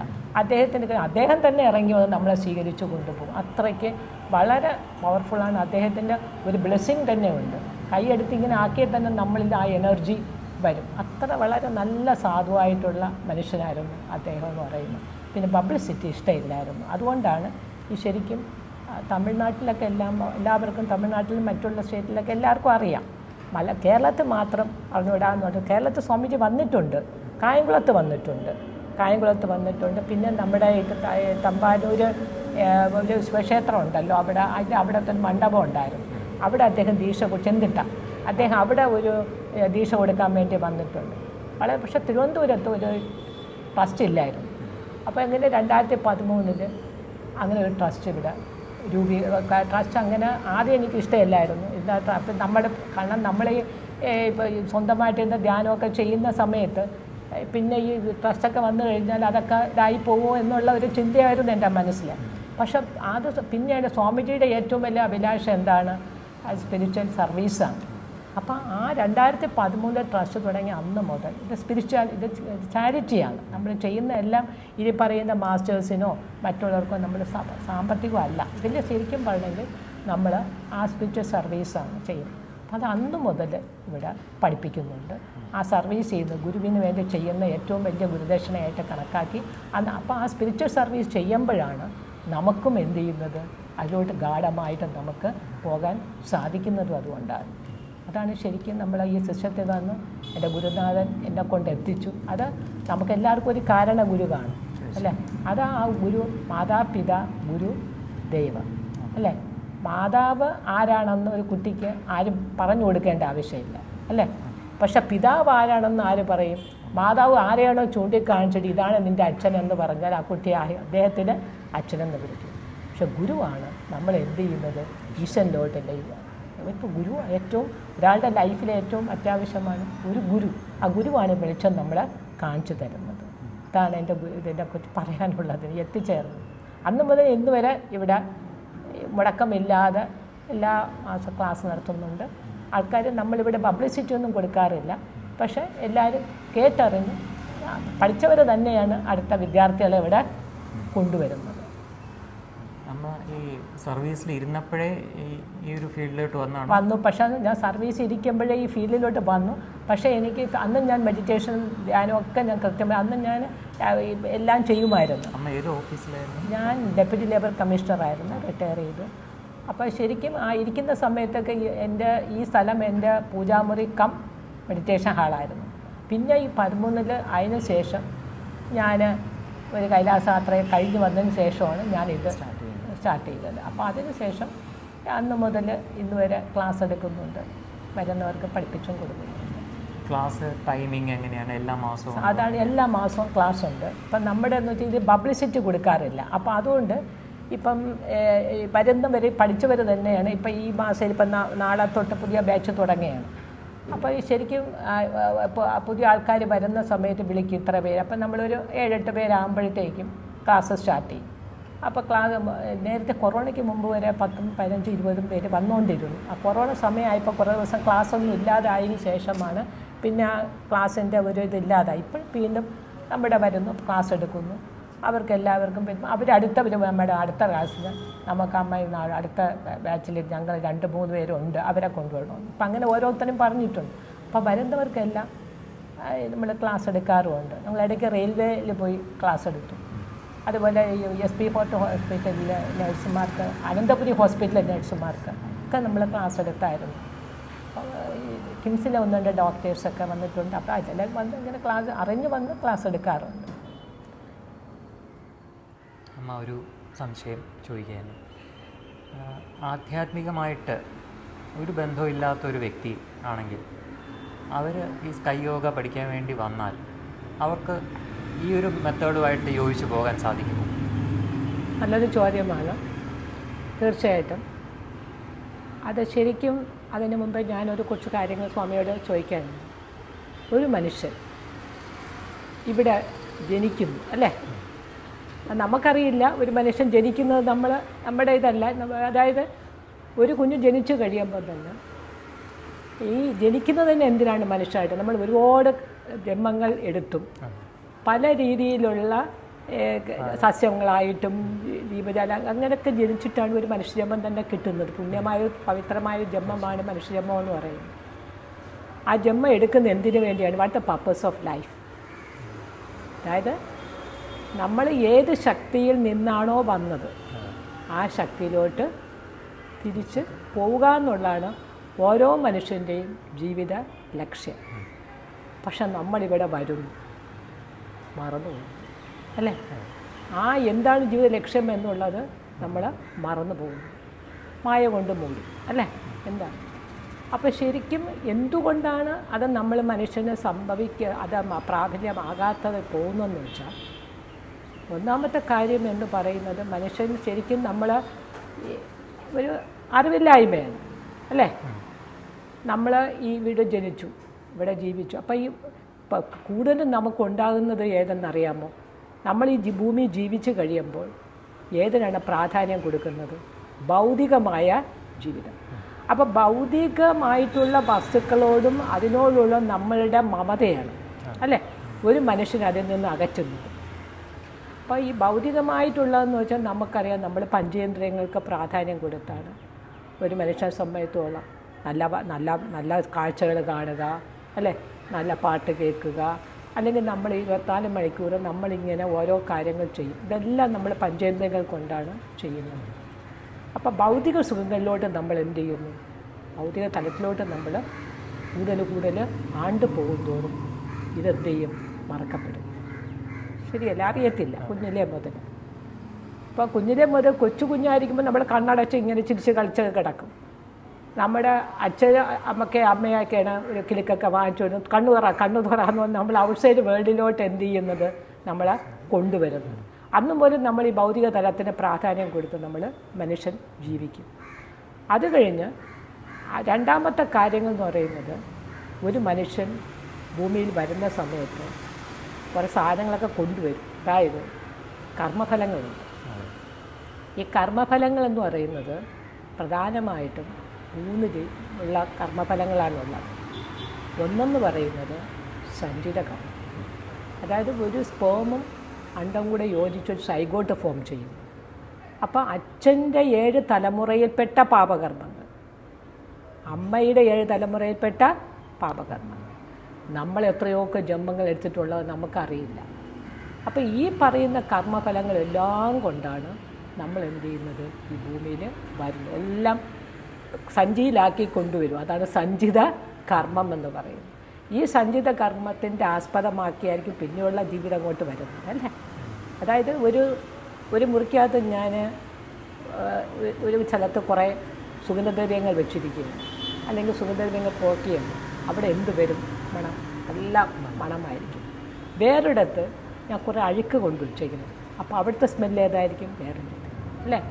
പക്ഷേ എല്ലാം ഒന്ന് തന്നെയാണ്. പക്ഷേ ആ സഞ്ചിത കർമ്മത്തിൻ്റെ നമ്മൾ എന്താണോ നമ്മുടെ ജനിച്ചിക്കായിട്ട് നമുക്ക് കിട്ടിയത്, അതനുസരിച്ചായിരിക്കും ഒരു വ്യക്തി എന്ത് ചെയ്യുന്നത്? മുന്നോട്ട് പോകുന്നത്. ആ പ്രാരാബ്ധ കർമ്മങ്ങൾ തുടങ്ങും. ഒരു കുഞ്ഞ് ജനിച്ചു കഴിഞ്ഞാൽ 2 വയസ്സ് മുതൽ എന്തു തുടങ്ങും? പ്രാരാബ്ധ കർമ്മങ്ങൾ തുടങ്ങും. ഈ പ്രാരാബ്ധ കർമ്മങ്ങൾ എന്ന് പറയുന്നത്, അപ്പോൾ ഇന്നലെ വരെ ഞാൻ ചെയ്ത പ്രാരാബ്ധ കർമ്മങ്ങൾ നാളത്തെ സഞ്ചിത കർമ്മമായിരിക്കും അല്ലേ. സഞ്ചിത കർമ്മമായിട്ട് മാറി. ഇന്നലെ വരെ ഞാൻ ചെയ്തത് ഇതൊക്കെ നമുക്ക് അറിയാതെ നമ്മൾ ചെയ്തു പോകുന്നതാണ് പലതും. അതാണ് പ്രാരാബ്ധ കർമ്മം. ഇനി മൂന്നാമത്തൊരു കർമ്മഫലമുണ്ട്, അഗാമീയ കർമ്മം. എന്താണ് അഗാമീയ കർമ്മം? അഹം മീൻസ് എന്താണ്? ബ്രഹ്മം അല്ലേ. കാമ്യം മീൻസ് ഡിസയർ. അപ്പം എന്താണ് ഡിസയർ? അപ്പം നമുക്ക് എന്താണ് അകം അല്ലെങ്കിൽ ഡിസയർ എന്ന് വെച്ച് കഴിഞ്ഞാൽ ഒരു ഉദാഹരണം പറഞ്ഞാൽ പെട്ടെന്ന് മനസ്സിലാവും. അതായത് ഞാൻ ഒരിടത്ത് നല്ല ഉപ്പിലിട്ട മാങ്ങ ഇട്ട് വെച്ചു. അപ്പം എനിക്ക് അതിൻ്റെ ടേസ്റ്റേ അറിയില്ല. ഉപ്പിലിട്ട് വെച്ചിരിക്കുകയാണ്. ആദ്യമായിട്ട് വന്ന് ഈ സാധനം എന്താണെന്ന് നോക്കി അതിനൊരു ടേസ്റ്റ് നോക്കും. അപ്പോൾ കൊള്ളാം, കഴിച്ച് നല്ല ടേസ്റ്റ്. 2 ദിവസം വീണ്ടും നമ്മൾ അതിനോട് ആകർഷ്ടയാവും. 2ാമത്തെ പ്രാവശ്യം കഴിക്കും. 3ാമത്തെ പ്രാവശ്യം അത് അവിടെ ഭരണി ഇരിക്കുമ്പോൾ തന്നെ, ഓർക്കുമ്പോൾ തന്നെ നമ്മളെ വായിൽ എന്ത് ചെയ്യും? വെള്ളം വരും അല്ലേ. അപ്പോൾ അതെന്തുകൊണ്ടാണ് അങ്ങനെ വായിൽ സലൈവ വരാനുള്ള കാരണം എന്തുകൊണ്ടാണ്? ആ ടേസ്റ്റ് നമ്മുടെ ടേസ്റ്റ് ബഡിൽ എന്ത് ചെയ്തു? മുദ്രണം ചെയ്തിരിക്കുന്നു അല്ലേ. അപ്പോൾ എല്ലാ കർമ്മഫലങ്ങളും ഇതേപോലെയാണ് നമ്മൾ ചെയ്യുന്ന. ഇപ്പം നമ്മൾ സാധാരണഗതിയിൽ കർമ്മഫലങ്ങൾ ചെയ്യുമ്പോൾ വിചാരിക്കുക, അപ്പോൾ അതാണ് മുദ്രണങ്ങളെന്ന് പറയുന്നത്, പാപമുദ്രണങ്ങളെന്ന് പറയും. എന്താണ് പാപമുദ്ര? പറയും ഇതൊന്നും ഇല്ല എന്ന് പറയും. പക്ഷേ മുദ്രണങ്ങൾ ഉള്ളതുകൊണ്ടാണ് ഓരോരുത്തർക്കും ഓരോ രീതിയിൽ നമുക്ക് മനുഷ്യന് എല്ലാവരും ഒരുപോലെയാണ് സന്തോഷത്തോടെയാണ് ജീവിക്കുന്നത് അല്ല അല്ലേ. അപ്പോൾ ശരിക്കും എല്ലാ മനുഷ്യനും ആഗ്രഹിക്കുന്ന ഒറ്റ കാര്യമേ ഉള്ളൂ, സന്തോഷകരമായിട്ട് ജീവിക്കുക എന്നുള്ള. അത് മാത്രമാണ് ഒരു മനുഷ്യൻ്റെ മറന്നു പോകുന്നത്. അപ്പോഴാണ് നമുക്ക് ദുഃഖങ്ങളുണ്ടാകുന്നത്. അപ്പോൾ ശരിക്കും നമ്മൾ ഈ കർമ്മഫലങ്ങൾ അതുകൂടാതെ ഇത് പറയാനുള്ള കാരണം അതുകൊണ്ട് ഇവിടെ എത്തിയാൽ എങ്ങനെയാണെന്നുള്ളതാണ് നമ്മൾ. 4ാമത്തെ കാര്യം എന്താണെന്ന് വെച്ചാൽ നമ്മൾ ഈ കർമ്മഫലങ്ങളല്ല, ഇത് ശരിക്കും എന്താണ്? ഇംപ്രിൻസ് എന്ന് പറയും. എന്താണ് ഇംപ്രിൻസ് എന്ന് പറയുന്ന ഒറ്റ കാര്യമേ ഉള്ളൂ. വാക്കുകൊണ്ടോ പ്രവൃത്തി കൊണ്ടോ ചിന്ത കൊണ്ടോ നമ്മൾ മറ്റൊരാളെ വാക്കിലോ പ്രവൃത്തിയിലോ ചിന്തയിലോ നമ്മൾ എന്ത് ചെയ്യുന്നു, അവരെ മനസ്സിനോ ചിന്തയ്ക്ക് വേദന ഉണ്ടാക്കുകയാണെങ്കിൽ, ശാരീരികമായി ഉണ്ടാക്കുകയാണെങ്കിൽ അതിനെയാണ് എന്ത് പറയുന്നത്, മുദ്രണം എന്ന് പറയുന്നത്. ഇപ്പം നമ്മൾ ജനിക്കുമ്പം തൊട്ട് ഇതുവരെ എത്ര പാപം ചെയ്തിട്ടുണ്ടെന്ന് നമുക്ക് അറിയാതെയും നമ്മൾ ചെയ്യുന്നതാണ് അല്ലേ. അറിഞ്ഞുകൊണ്ട് ആരും ചെയ്യത്തില്ല, അറിയാതെയും നമ്മളിൽ വന്ന് തെറ്റുകൾ ചെയ്യുന്നത്. അപ്പോൾ ഇത് ഇംപ്രിൻസ് എല്ലാം വരും. ഈ ഇംപ്രിൻസ് എല്ലാം നമ്മൾ വന്നു കഴിയുമ്പോൾ എല്ലാ മനുഷ്യനും ഒരു ഇതുണ്ട്. അതായത് ഇംപ്രിൻസ് വന്ന ഒരു കാര്യം നമ്മൾ ചിന്തിക്കുമ്പം തന്നെ ഒരു ചീത്ത ചിന്ത ഉണ്ടാകുന്നതായിരിക്കും. ഉണ്ടാകുമ്പോൾ നമ്മൾ എന്തിപ്പോ ഇത് ബാഡ് ചിന്ത, ഞാൻ നേരത്തെ പറഞ്ഞതുപോലെ, അപ്പോൾ അതൊരു ഇംപ്രിൻ്റായി കഴിഞ്ഞു. അത് വീണ്ടും വീണ്ടും ചിന്തിക്കുമ്പോൾ എന്ത് ചെയ്യും, വീണ്ടും വീണ്ടും ഇംപ്രിൻ്റായിട്ട് വന്നുകൊണ്ടേയിരിക്കും ഇംപ്രിൻസ്. അപ്പം ഇതിന് ഇംപ്രിൻസിൻ്റെ ഫലമായിട്ടാണ് നമുക്കറിയാം നമുക്ക് പലതരത്തിലുള്ള ദുഃഖങ്ങൾ, അത് പറയുന്നത് ഇംപ്രിൻസ് കാരണം നമുക്ക് പലതരത്തിൽ, അതിനെക്കുറിച്ച് നമുക്ക് കൂടുതൽ പറയാം. അപ്പോൾ ഇങ്ങനെ ഈ മുദ്രണങ്ങൾ കൊണ്ടും നമുക്ക് എന്ത് ചെയ്യുന്നുണ്ട്, ഇംപ്രിൻസ് ഈ കൊണ്ടും നമുക്ക് ദുഃഖങ്ങൾ ഉണ്ടാകും. ഇനി വേറൊരു കാര്യം എന്തെന്ന് വെച്ചാൽ നമുക്ക് അറിവില്ലായ്മ, ഇഗ്നറൻസ് അല്ലേ. നമ്മളൊക്കെ പറഞ്ഞ് കേട്ടിട്ടുണ്ട് അറിവാണ് ദൈവം എന്ന് പറയും. അപ്പോൾ അറിവില്ലായ്മ എന്തെന്ന് വെച്ചാൽ ഇപ്പം നമ്മൾ ദേഹിയുടെ പ്രത്യക്ഷഭാവം എന്നുള്ള ആ ഒരു അറിവ് നമുക്ക് വേണം. പക്ഷെ ആരെങ്കിലും ചിന്തിക്കാറുണ്ട്, നമ്മൾ രാവിലെ മുതൽ വൈകിട്ട് വരെ എന്ത് കാര്യം ചെയ്താലും ഞാൻ ചെയ്യുന്നു അല്ലേ, ഇതെൻ്റേത്, ഇങ്ങനെയല്ലേ പറയുന്നത്. ഏത് കാര്യം നമ്മൾക്ക് വേണ്ടി അല്ലേ, നമ്മളെപ്പോഴും സ്വന്തമായിട്ട് ആണ് നമ്മളെ അന്വേഷിച്ച് നടക്കുന്നത്. അപ്പോൾ അറിവില്ലായ്മ കൊണ്ടും നമുക്ക് എന്ത് ചെയ്യും, അത് മനുഷ്യനുണ്ടാകുന്ന ഇത് ദുഃഖങ്ങളാണ് ഞാൻ പറയാൻ കാര്യം. കയ്യിലെങ്ങനെ മാറ്റിയെടുക്കാൻ പറ്റുമെന്നുള്ളതാണ് പറയുന്നത്. അപ്പോൾ ശരിക്കും നമ്മുടെ ഈ തെറ്റുകൾ ചെയ്യുക, അറിവില്ലായ്മ കൊണ്ട് ചെയ്യുക, അറിവില്ലായ്മ കൊണ്ട് ചെയ്യുന്ന തെറ്റുകൾ ഒരുപാട് ധാരാളം ഈ മനുഷ്യരിതെല്ലാം തെറ്റുകൾ ചെയ്യുന്നത് എന്തുകൊണ്ടാണ്, പറഞ്ഞു കൊടുക്കാൻ അറിയില്ല, അവർക്ക് മനസ്സിലാക്കാനും അറിയില്ല, ആരും അവരെ ഉപദേശിച്ചു കൊടുക്കാനും. അവിടെയാണ് ഇപ്പം നമ്മളെ പല മതാചാര്യന്മാരും ഇപ്പോഴും ഒരുപാട് കാര്യങ്ങൾ നല്ല നല്ല കാര്യങ്ങൾ പറഞ്ഞു കൊടുക്കുന്നുണ്ട്. പക്ഷെ അതൊക്കെ കുറേ പേര് അതെല്ലാം ഉൾക്കൊള്ളാൻ സാധിക്കുന്നുണ്ട്. അവിടെയാണ് നമ്മുടെ മഹത്വം എന്ന് പറയുന്നത്. അതേപോലെ തന്നെ നാലാമത്താണ് ജീവശക്തിയുടെ ഏറ്റക്കുറച്ചിൽ, ഈ ബയോമാഗ്നറ്റിസം. ഈ ബയോമാഗ്നറ്റിസം എന്ന് പറയുന്നത് നമ്മൾ ക്ലാസ്സിൽ എങ്ങനെയാണ് ജീവകാന്തം ഉണ്ടാകുന്നത്. അപ്പോൾ ഈ നേരത്തെ ഞാൻ പറഞ്ഞതുപോലെ ഈ ഇംപ്രിൻസ് ഉണ്ടാകുമെന്ന് പറഞ്ഞു. ഈ ഇംപ്രിൻസ് പ്രധാനമായിട്ടും നമ്മൾ വിചാരിക്കും നമ്മളിൽ മാത്രമേ ഇംപ്രിൻസ് ഉണ്ടാവുകയുള്ളൂ. പക്ഷെ ഇത് 6 തലങ്ങളിലാണ് ഇംപ്രിൻസ് എംബഡായിട്ട് വരുന്നത്. ഒന്നെന്ന് പറയുന്നത് നമ്മുടെ സെക്ഷൽ വൈറ്റൽ ഫ്ലൂയിഡ്. നമ്മൾ ഏറ്റവും പ്രധാനപ്പെട്ട സ്വാമിജി പറയും സെക്ഷൽ വൈറ്റൽ ഫ്ലൂയിഡ് ഉള്ളിലിരുന്ന ദൈവിക, പുറത്തു പോയാൽ മാലിന്യം. അപ്പോൾ സെക്ഷൽ വൈറ്റൽ ഫ്ലൂയിഡാണ് നമ്മുടെ ഏറ്റവും പ്രധാനപ്പെട്ട ജീവനെന്ന് പറയുന്ന സെക്ഷൽ വൈറ്റൽ ഫ്ലൂയിഡ്. അവിടെ എന്ത് ചെയ്യും, ഇംപ്രിൻസ് ഉണ്ട്. ആ സെക്ഷൽ വൈറ്റൽ ഫ്ലൂയിഡിൽ ഇംപ്രിൻസ് ഉണ്ടാകുന്നതുകൊണ്ടാണ് അടുത്ത തലമുറയിലോട്ട് എന്ത് ചെയ്യുന്നത്, ആ ഇംപ്രിൻസ് ട്രാൻസ്ഫർ ചെയ്യുന്നത് അല്ലേ. രണ്ടാമത്തെ ഇംപ്രിൻസ് ഉണ്ടാകുന്നത് ശരിക്കും നമ്മുടെ ജ്ഞാനേന്ദ്രിയങ്ങളിലും കർമ്മേന്ദ്രിയങ്ങളിലും. പിന്നെ ബയോമാഗ്നറ്റിസിൽ, ജീവകാന്തത്തിൽ, ലൈഫ് ഫോഴ്സിലും ഇതാവും. പിന്നെ അത് നമ്മളെ ശരീരത്തിൽ മാത്രമല്ല, ഇത് വേറെ തലത്തിലുണ്ടാവും, സൊസൈറ്റിയിൽ. ഈ സൊസൈറ്റിയിൽ നമ്മൾ ഒരു കാര്യം ചെയ്യുമ്പോൾ നമ്മൾ പല കാര്യങ്ങളും ചെയ്യുന്നു. എല്ലാ മനുഷ്യൻ ചിന്തകളെല്ലാം ഈ പ്രപഞ്ചത്തിൽ ഒരാൾ ചെയ്യുന്നതിൻ്റെ കർമ്മഫലമല്ല ഇതാണ്. ഇപ്പം നമുക്ക് തന്നെ അറിയാം, പ്രകൃതി ദുരന്തങ്ങൾ ഉണ്ടാകും അല്ലേ. പ്രകൃതി ദുരന്തങ്ങൾ ഉണ്ടാകുമ്പം അവിടെ എത്ര മനുഷ്യരാണ്, നിരപരാധിയായിട്ടുള്ള മനുഷ്യരാണ് മരിക്കുന്നത്. അത് അവർ ചെയ്ത കർമ്മഫലമല്ല. ശരിക്കും നോക്കിയാൽ അത് നമുക്ക് ആ സൊസൈറ്റിയിൽ നമ്മുടെയൊക്കെ എല്ലാ ചിന്തകളും എല്ലാം ഇങ്ങനെ കിടക്കുക. നമ്മളെല്ലാം പ്രകൃതിക്ക് വിരുദ്ധമായിട്ടാണ് എപ്പോഴും നമ്മൾ ജീവിക്കുന്നത്. എല്ലാ മനുഷ്യൻ പ്രകൃതിയെക്കുറിച്ച് അറിയില്ല അല്ലേ. പിന്നെ ഇത് മാത്രമല്ല, 6ാമത്തെ ഇതെന്ന് പറയുന്നത് ദൈവിക നില. അവിടെ ഇംപ്രിൻസ് ഉണ്ടാകും. ആ ദൈവിക നിലയിൽ ഇംപ്രിൻസ് ഉണ്ടാകുമ്പം ഇതെല്ലാം കൂടെ ചേർത്താണ് നമുക്ക് എന്ത് ചെയ്ത പല വിധത്തിലുള്ള അതായത് നമ്മളെപ്പോഴും പറഞ്ഞു കേട്ടിട്ടില്ല, പ്രകൃതിയാണ് ഈശ്വരൻ. പ്രകൃതിയെ നമ്മൾ ആ മഹാകാശം അല്ലേ, ആകാശത്തു നിന്നാണ് ബാക്കിയുള്ള 4 പഞ്ചഭൂതത്തിലെ ആദ്യം ഉണ്ടാകുന്ന ആകാശ തത്വമാണ്. പിന്നീട് ബാക്കിയുള്ള 4 ഭൂതങ്ങളും ഉണ്ടാകുന്നത്. അപ്പോൾ ശരിക്കും നമ്മൾ അത് മനസ്സിലാക്കുന്നില്ല, മനുഷ്യരാരും മനസ്സിലാക്കുന്നില്ല. ഉണ്ടോ? ഇല്ല. നമ്മൾ രാവിലെ ഉറക്കെഴുന്നേറ്റിരുന്ന അറിവില്ലായ്മയാണ്. ആ പ്രാണനെ ഒന്ന് നിരീക്ഷിക്കുന്നുണ്ടോ? ഇല്ല. പ്രാണനില്ലെങ്കിൽ നമ്മളില്ല. ഉണ്ടോ? എല്ലാവരും വായുവാണ് പ്രാണൻ എന്ന് പറയും, രണ്ടാണ് അല്ലേ. അപ്പോൾ ആ പ്രാണനെ നമ്മൾ നിരീക്ഷിക്കുന്നില്ല. പ്രാണനെ സ്വാമിജി ആദ്യം പറഞ്ഞ പ്രാണനെ നമ്മൾ നിരീക്ഷിക്കുക, ആദ്യം ഉറക്കഴിഞ്ഞിട്ട് അതിനോട് നന്ദി പറയുക ഇല്ലേ. ആ പ്രാണൻ ഉണ്ടെങ്കിൽ മാത്രമേ നമുക്ക് എന്ത് ചെയ്യാൻ പറ്റുള്ളൂ. അപ്പോൾ ഇതൊന്നും ആളുകൾക്ക് അറിയില്ല. ഇതറിയാതെയാണ് ഇവരെല്ലാവരും ഒരുപാട് പേര് പലതരത്തിലുള്ള ഇതിൻ്റെ എല്ലാ ഫലമായിട്ടാണ് പലതരത്തിലുള്ള അസുഖങ്ങളുണ്ടാവും. നമ്മൾ പലതരത്തിലുള്ള അസുഖങ്ങൾ ഇതൊക്കെ ആദ്യമൊക്കെ നമ്മളിങ്ങനെ പൊയ്ക്കൊണ്ടിരിക്കും. അപ്പോൾ ഈ ദുഃഖങ്ങൾ ഉണ്ടാകുന്ന സമയത്ത് നമ്മൾ ദുഃഖം ഉണ്ടാകുമ്പോൾ ആൾക്കാർ ഈശ്വരനെ അന്വേഷിച്ച് പോകും അല്ലേ. സുഖം വരുമ്പോൾ അങ്ങ് സുഖിച്ച് അതിൻ്റെ പിറകിൽ അങ്ങ് പോകും. അപ്പോൾ ഇങ്ങനെ വരുന്ന സമയത്ത് നമ്മൾ എന്ത് ചെയ്യുക, നമ്മൾ ദുഃഖങ്ങൾ വരുമ്പോൾ പലരും ദുഃഖങ്ങൾ വരുന്ന സമയത്തും ഇവിടെ ഒരുപാട് പേര് വന്നിട്ടുണ്ട്, സഹിക്കാൻ പറ്റിയ ദുഃഖങ്ങളായിട്ടൊക്കെ ഒരുപാട് പേര് വന്നിട്ടുണ്ട്, പല അസുഖങ്ങളുമായിട്ട് വന്നിട്ടുണ്ട്.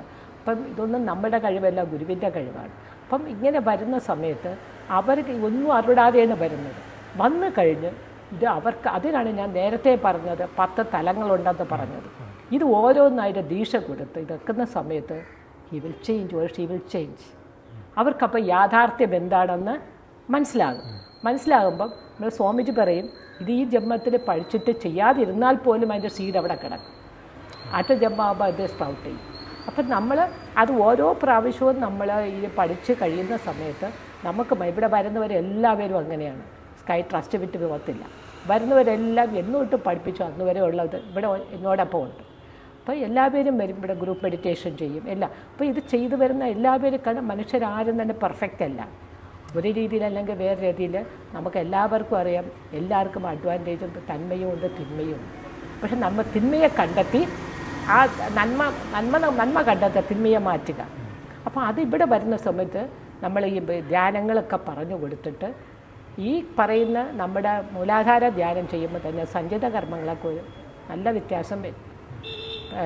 തുര്യം ചെയ്യുന്ന സമയത്ത് പ്രാരാബ്ധ കർമ്മങ്ങൾക്ക് അപ്പം തന്നെ അവർക്ക് അനുഭവയോഗ്യമാകുകയാണ്. അപ്പോൾ ശരിക്കും പറയണമെങ്കിൽ ഇത് ചെയ്ത് കഴിഞ്ഞാൽ അവർക്ക് ആ തുര്യാതീതമാകുമ്പോൾ ഇത് മൂന്നും വളരെ ഇതാണ്. അപ്പോൾ വന്നു കഴിഞ്ഞ് പല ഇത് വരുന്ന അവർക്ക് തന്നെ ഉണ്ടാകുന്ന മാറ്റങ്ങൾ, അവർക്ക് തന്നെ ഉണ്ടാകുന്ന ഒരിത്. അപ്പോൾ അവർ തന്നെ, അതാണ് ഞാൻ പറഞ്ഞത്, ഇവിടെ പഠിക്കുന്നവരാണ് അടുത്ത ആളിനെ വിളിച്ചത്. സ്കൈ യോഗ എന്ന് പറയുന്ന അത്ര ഒരു ദൈവികമായിട്ടുള്ള ഒരു യോഗ സിസ്റ്റമാണ്. അത് വന്ന് പഠിച്ചു കഴിയുമ്പോൾ അവർക്ക് അതിൻ്റെ മനസ്സിലാക്കുന്നത് എന്താണ് ജീവിതമെന്നും എന്താണ് ദുഃഖമെന്നും എന്താണ് സുഖമെന്നും. അപ്പം നമ്മൾ ഈ എല്ലാത്തിനും ഭൗതികം വേണ്ടാന്നല്ല പറയുന്നത്, പക്ഷേ എല്ലാത്തിനും എന്ത് വേണം, മെഷറാനിടത്ത് എല്ലാത്തിനും ഒരു ലിമിറ്റേഷൻ വേണം, ഒരു അതിര് വേണം. എന്ത് കാര്യവും ചെയ്യാം, പക്ഷേ നമ്മൾ എന്ത് ചെയ്യാൻ പാടില്ല, ഒരു ലിമിറ്റ്. അതിനൊരു ഉദാഹരണം പറയാം. ഇപ്പം നമ്മുടെ ജീവകാന്തം എന്തുകൊണ്ടെന്ന് ഞാൻ നേരത്തെ നമ്മുടെ സ്കൈ യോഗയിൽ ജീവകാന്തത്തിൻ്റെ പറ്റി പറഞ്ഞു. അപ്പോൾ ജീവകാന്തത്തിന് ശരിയായ രീതിയിൽ കൊണ്ടുപോകുന്നെന്ന് പറഞ്ഞു. ഒരു ഉദാഹരണം പറയുകയാണ്.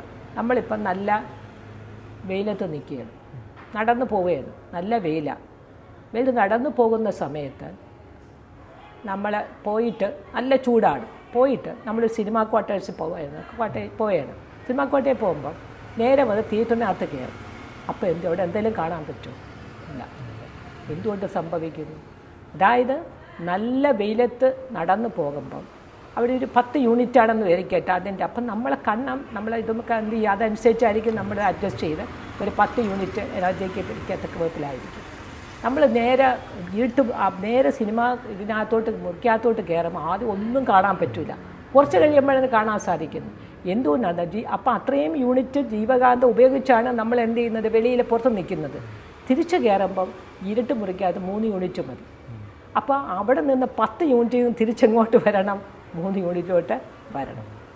അപ്പോൾ അതിന് സമയമെടുക്കും. ആ സമയം എടുത്തു കഴിയുമ്പോൾ പിന്നെ എല്ലാം ഇതാവുന്നു. അതുപോലെ സ്വാമിജിക്ക് ഞാൻ ഒരു കേക്ക്, നല്ല മധുരമുള്ള കേക്കും ഒരു കപ്പ് കാപ്പിയും കൊണ്ടുപോകും. സ്വാമിജി കഴിച്ചു. അപ്പോൾ എന്ത് ചെയ്യും, കേക്ക് ആദ്യം കഴിച്ചു, നല്ല മധുരമുണ്ട്.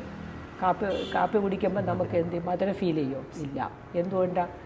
നമ്മൾ ഇപ്പോൾ ഒരു 15 യൂണിറ്റാണ് ആ മധുരം. ഇതെല്ലാം നമ്മൾ ജീവകാന്തമാണ് ഉപയോഗിച്ചാണ് ഇതിനെല്ലാത്തിനും ടേസ്റ്റും സ്മെല്ലും ഒക്കെ അറിയുന്നത്. ഈ ബയോമാഗ്നറ്റിസം ഇല്ലെങ്കിൽ വേറെ ഒന്നുമില്ല. അതാണ് സെക്ഷൽ വൈറ്റൽ ഫ്ലൂയിഡ്. അപ്പം നമുക്കൊന്നുമില്ല. അതിൽ നിന്നാണ് ഉണ്ടാകുന്നത്. 6 ധാതുക്കളിൽ നമ്മൾ കഴിക്കുന്ന, നമ്മളിപ്പോൾ ഇരിക്കുന്നു ഈ ഇത് ഓർമ്മ വരുന്നത് ഇങ്ങനെ പറയുന്നെന്നുള്ളൂ. ഫ്ലുവായിട്ട് വരുന്ന സമയത്ത്, അതായത് ഇടയ്ക്ക് നമ്മുടെ രാവിലെ ഇഡ്ഡലി കഴിക്കുന്നു, ദോശ കഴിക്കുന്നു, ചോറ് കഴിക്കുന്നു. ഇതെല്ലാം 6 ധാതുക്കളായിട്ടും രക്തമായിട്ടും മാംസമായിട്ടും മജ്ജയായിട്ടും സെക്ഷൽ വൈറ്റ് ഓജസ്സുമായിട്ടൊക്കെ മാറുന്നുണ്ട്. എത്ര സയൻറ്റിസ്റ്റുകൾ എത്രയധികം ഡെവലപ്പ് ചെയ്താലും ഒരു ഇഡ്ഡലി തിന്നിട്ട് അല്ലെങ്കിൽ ഒരു കപ്പ് ചോറിന് ബ്ലഡാക്കാൻ പറ്റും? ആർക്കെങ്കിലും പറ്റും? ആർക്കും പറ്റില്ല. ഇത്രയും ശാസ്ത്രീയമായിട്ട് എത്രയൊക്കെ വളർന്നിട്ടുണ്ടെങ്കിലും അതും ചെയ്യാൻ പറ്റില്ല. നമ്മൾ ശരീരം തന്നെ നോക്കിക്കോളൂ. നമ്മളെ ശരീരത്തിൽ രാവിലെ ആഹാരം കഴിക്കുന്നു, അത് പോകുന്നു ഡൈജസ്റ്റീവ് സിസ്റ്റത്തിൽ. അവിടെ എന്ത് സംഭവിക്കുന്നു എന്നുള്ളത് നമ്മൾ ആരും തന്നെ അറിയുന്നില്ല. അത് ഡൈജസ്റ്റ് ചെയ്ത് അല്ലേ ഡൈജഷൻ കഴിഞ്ഞു, അത് കഴിഞ്ഞ് ബ്ലഡ് അസിമിലേറ്റ് ചെയ്തതെല്ലാം എടുക്കുന്നു, ബ്രീത്ത് ചെയ്യുന്നു. അത് അതിലൊരു മെഷീൻ ഇത് കണക്ക് ഫാക്ടറി കണക്ക് ഇതെല്ലാം പ്രവർത്തിച്ചു കൊണ്ടിരിക്കും. ഇതൊന്നും നമ്മൾ അറിയുന്നില്ല. അതാണ് ആ ദൈവിക ശക്തി. അപ്പോൾ ആ ദൈവിക ശക്തിയെ നമ്മൾ മനസ്സിലാക്കുക എന്നുള്ളതാണ്. ദൈവിക ശക്തിയെ നമ്മൾക്ക്, അതാണ് ഞാൻ പറയുന്നത്, മനുഷ്യൻ എൻ്റെ ഉദ്ദേശം എയിം ഓഫ് ലൈഫ് എന്ന് പറയുന്നത് അതാണ്. അപ്പോൾ ആ ദൈവിക ശക്തിയെ നമുക്ക് എന്താണെന്ന് മനസ്സിലാക്കി കഴിഞ്ഞ അറിവ് വന്ന് നേടിക്കഴിഞ്ഞാൽ നമുക്ക് എല്ലാ കാര്യങ്ങളും ചെയ്യുന്ന എന്തായിരിക്കും? ജാഗ്രത അവസ്ഥയിൽ ആയിരിക്കും. ഇവിടെ നമ്മൾ ഒരുപാട് പേര്, നമ്മളിപ്പോൾ ആരും പാപം പുണ്യം എന്നൊന്നുമില്ല, ഒരുപാട് പേര് ഇവിടെ വരാറുണ്ട്. പക്ഷെ വന്നിട്ടുള്ളവരെല്ലാവർക്കും തന്നെ അസുഖങ്ങളായിട്ട് വന്നിട്ടുണ്ട്. സ്ട്രോക്കൊക്കെ വന്നിട്ട് ഇവിടെ ഇരിക്കാൻ പറ്റാത്ത ആൾക്കാർ, ആർക്കും വിശ്വസിക്കാൻ പറ്റില്ല. ഈ വീഡിയോ കേൾക്കുന്നുണ്ടെങ്കിൽ തന്നെ അദ്ദേഹത്തിന് മനസ്സിലാവും. സ്ട്രോക്ക് വന്ന് ഒരു സൈഡൊക്കെ തളർന്നു പോയ ഒരാളായിരുന്നു. അദ്ദേഹത്തിന് ഹൈ BP ഒക്കെ ഉണ്ട്. അദ്ദേഹം നേരെ പണ്ട് അദ്ദേഹം പറയുമായിരുന്നു, പത്മാസനത്തിലൊക്കെ ഇരുന്ന് അദ്ദേഹം ഒരുപാട് പ്രാർത്ഥനയും അതൊക്കെ നടത്തുന്ന ഒരാളായിരുന്നു. പുള്ളിയെല്ലാം സാത്വികനാണ്. അദ്ദേഹം വൈഫും കൂടെ വന്നു കഴിഞ്ഞ് ഇരുന്ന് കഴിഞ്ഞപ്പോൾ ഞാൻ കയറി വന്നപ്പോൾ കേൾക്കണം, എനിക്കിവിടെ കയറി ഇരിക്കാം, എനിക്കിപ്പോൾ പോകണം, എനിക്ക് പോയേ പറ്റൂ എന്ന് പറഞ്ഞു. അപ്പം ഞാൻ പറഞ്ഞു, അപ്പോൾ വൈഫിനെ വഴക്ക് പറയും, എനിക്ക് സ്റ്റെപ്പൊന്നും കയറി വരാൻ പറ്റില്ല, അവർ കഷ്ടപ്പെട്ട് പിടിച്ച് കയറ്റി കൊണ്ടുവന്നതാണ് എന്ന് പറഞ്ഞു. അപ്പോൾ ഞാനിവിടെ കയറി വന്നപ്പോൾ ഈ സംസാരം കേട്ടിട്ടാണ് ഇരുന്നത്. അപ്പം ഞാൻ എന്ത് വെച്ചു സാറേ, എനിക്ക് സ്ട്രോക്കൊക്കെ വന്ന് കണ്ടില്ലേ, ഇടത് കൈ ഇതൊക്കെ എനിക്ക് നേരെ നടക്കാനൊന്നും പറ്റില്ല, എനിക്ക് ഇരിക്കാനും പറ്റില്ല. അപ്പോൾ അതുകൊണ്ട് എനിക്ക് പോയേ മതിയാവും, എനിക്കിന്ന് ഇരിക്കാൻ പറ്റും. നമ്മളിപ്പോഴോ ഇന്നത്തെ ഒരു ദിവസത്തെ എന്തായാലും വന്നതല്ലേ, ഒരു ദിവസത്തെ ക്ലാസ് കഴിഞ്ഞിട്ട് പോകാൻ പറഞ്ഞു. ശരി, സമ്മതിച്ചു. ഒരു കസേര ഇട്ടു. ഞാൻ സാധാരണ നമ്മളിവിടെ എല്ലാവരും തറയിലിരുത്തി, പിന്നെ ഇരിക്കാൻ ഒട്ടും വയ്യാത്തവരെ നമ്മളെ കസേരയിലെടുത്തു. പക്ഷെ കണ്ടിന്യൂസ് ആയിട്ട് ഇരുത്തത്തില്ല. ക്ലാസ് തീരുന്നതിന് മുമ്പ് അവർ വന്ന് ഇരുന്നിരിക്കും. അതാണ് ഇവിടുത്തെ ഇത്. അപ്പോൾ ഇദ്ദേഹം കസേര ഇട്ടിരുന്നു. അപ്പോൾ ആദ്യത്തെ ക്ലാസ് കഴിഞ്ഞു. അപ്പം നമ്മൾ ശരി, അപ്പോൾ ഇന്ന് ക്ലാസ് കഴിഞ്ഞ് പോവുകയല്ലേ, അപ്പം നാളെ നമുക്ക് സാർ വരില്ലല്ലോ. അല്ലേ, ഞാൻ വരും നാളെ. പുള്ളി എല്ലാ ക്ലാസ്സിലും വന്നു. എട്ടാമത്തെ നമ്മൾ ക്ലാസ് കഴിഞ്ഞു, എട്ടാമത്തെ വിശ്വസിക്കത്തില്ല, പുള്ളി ശാന്തിയോഗ കൊടുക്കുന്ന സമയത്ത് പുള്ളി ഫ്രണ്ടിൽ വന്ന് പത്മാസനത്തിലിരുന്നു. അപ്പോൾ ഇത് പുള്ളി മാത്രമല്ല, ഒരുപാട് പേര് ഡയബറ്റിക്കായിട്ട് അസുഖം ഉള്ളവർ, ഇപ്പം നമുക്ക് ഷുഗർ BP പേഷ്യൻസ്, ഇവരെല്ലാവരും വന്നിട്ട് പറയും, എടാ ഇപ്പം ശരിക്കും ഭയങ്കര എഫക്റ്റീവായിരുന്നു. ഇതുപോലെ പല സിസ്റ്റവും പഠിച്ചിട്ട് ഇവിടെ വരുന്നതാണ്. അവസാനം വന്നു ചേരുന്നത് ഇവിടെയായിരിക്കും.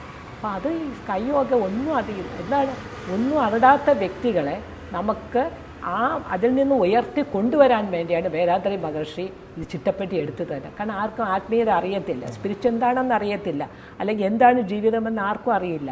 അപ്പോൾ ആ വ്യക്തികളെ ഒന്നും അറ്റതയിൽ നിന്നും നമ്മൾ എന്ത് ചെയ്യുക, കൈപിടിച്ച് ഉയർത്തി കൊണ്ടുവരിക എന്നുള്ളതാണ് വേദാദ്രി മഹർഷിയുടെ എയിം. അതാണ് സ്കൈ യോഗ എന്ന് പറയുന്നത്. ഇപ്പോൾ ഇവിടെ സ്ഥിരമായിട്ട് ക്ലാസ് എടുക്കുന്നു എന്ന് പറഞ്ഞല്ലോ. അതെ. അപ്പം ഈ സ്കൈ യോഗയുടെ ഈ ക്ലാസ്സിൻ്റെ രീതികളെ കുറിച്ചൊന്ന് വിശദീകരിക്കാം. തീർച്ചയായിട്ടും. നമ്മുടെ സ്കൈ യോഗയിൽ ആദ്യം ലെവൽ 1 ബേസിക് ലെവലാണ്, പിന്നെ ഹയർ ലെവൽ, പിന്നെ അത് കഴിഞ്ഞ് ബ്രഹ്മജ്ഞാന കോഴ്സ്, അത് ആളിയാർ കൊണ്ടുപോയിട്ടാണ് ചെയ്യുന്നത്. അപ്പോൾ ആദ്യത്തെ കോഴ്സ് എന്ന് ബേസ് ലെവലിൽ എന്ന് പറയുന്നത് നമ്മളുടെ ആദ്യത്തെ ഫസ്റ്റ് ഡേ പ്രാണായാമം ചെയ്യുക. ആദ്യം പ്രാണായാമം പഠിപ്പിച്ചു കൊടുക്കും. പ്രാണായാമം ഇതെന്താണ് എന്നുള്ളത് ആദ്യമേ വരുന്നവർക്ക് പെട്ടെന്ന് കയറി ദീക്ഷ കൊടുക്കാൻ പറ്റില്ല. അപ്പോൾ അവർക്ക് നമ്മളുടെ സ്കൈ യോഗയെക്കുറിച്ചും, അല്ലെങ്കിൽ ഇതിൻ്റെ എന്താണ് കുണ്ടലിനി എന്നും, അല്ലെങ്കിൽ അതിൻ്റെ പ്രാധാന്യം എന്താണെന്നും അതൊരു ക്ലാസ് ആദ്യം ഇൻട്രഡക്ടറി ക്ലാസ് എടുത്തു കൊടുക്കാതെ നമുക്കൊന്നും ഇതിലോട്ട് പോകാൻ പറ്റില്ല മനസ്സിലാക്കാതെ. അപ്പോൾ അത് ക്ലാസ് കൊടുത്ത് പ്രാണായാമം ഒക്കെ പറഞ്ഞു കൊടുക്കും. സെക്കൻഡ് ഡേ ആണ് നമ്മൾ ദീക്ഷ കൊടുക്കുന്നത്. ആജ്ഞാദീക്ഷയാണ് ആദ്യം കൊടുക്കുന്നത്. ആജ്ഞാദീക്ഷ കൊടുത്തു കഴിഞ്ഞതിന് ശേഷം മൂന്നാമത്തെ ദിവസം കായകൽപ്പ യോഗ പഠിപ്പിച്ചു കൊടുക്കും. മൂന്നാമത്തെ ദിവസം കായകൽപ്പ കഴിഞ്ഞതിന് ശേഷം പിന്നെ എക്സസൈസ് സ്റ്റാർട്ട് ചെയ്യും. ഈ എക്സസൈസ് നമ്മളിവിടെ നല്ലവണ്ണം എല്ലാവരും, ഇപ്പം നമ്മൾ 8 ദിവസമാണെന്ന് പറഞ്ഞാൽ പോലും എല്ലാവർക്കും അത് ഇതായെങ്കിൽ അവർ അത്രയും പഠിപ്പിച്ചിട്ട് മാത്രമേ നമ്മൾ എല്ലാ ദിവസവും ഈ ധ്യാനവും ചെയ്യിപ്പിക്കും, കായകൽപ്പമൊക്കെ ചെയ്യിപ്പിക്കും. എന്നിട്ട് എല്ലാ ദിവസവും ഇവർക്ക് എക്സസൈസ് പഠിപ്പിച്ചു കൊടുക്കുമ്പോൾ എക്സസൈസ് മൊത്തം ഇവർക്ക് നല്ല ബുക്കുണ്ട് എക്സസൈസിൻ്റെ. പക്ഷേ എന്നിരുന്നാലും അത് ചെയ്ത് നല്ല പ്രാക്ടീസ് മറന്നു പോകും. അപ്പം അവരെ നല്ലവണ്ണം പ്രാക്ടീസ് അത് 8 ദിവസം എന്നുള്ള 9 ദിവസവും ചിലപ്പോൾ 10 ദിവസം വരെ ആവും. ചില ആൾക്കാർക്ക് അത് പെട്ടെന്ന് ഗ്രാസ്പ്. ഇതെല്ലാം കഴിഞ്ഞതിന് ശേഷം ലാസ്റ്റിലാണ് നമ്മൾ ശാന്തി ധ്യാനം കൊടുക്കുക. ശാന്തി ധ്യാനം കൊടുത്തിട്ടാണ് ഇവരെ പിന്നെ ശാന്തി ധ്യാനം ചെയ്യാൻ പറയും. ഇവരെ പറഞ്ഞു വരും ശാന്തിയാണ് പറയും. അത് കഴിഞ്ഞതിന് ശേഷം നമ്മളൊരു 10 അത് ആ ശാന്തി നല്ലവണ്ണം മൂലാധാര ധ്യാനമാണ് ശാന്തി ധ്യാനം എന്ന് പറയുന്നത്.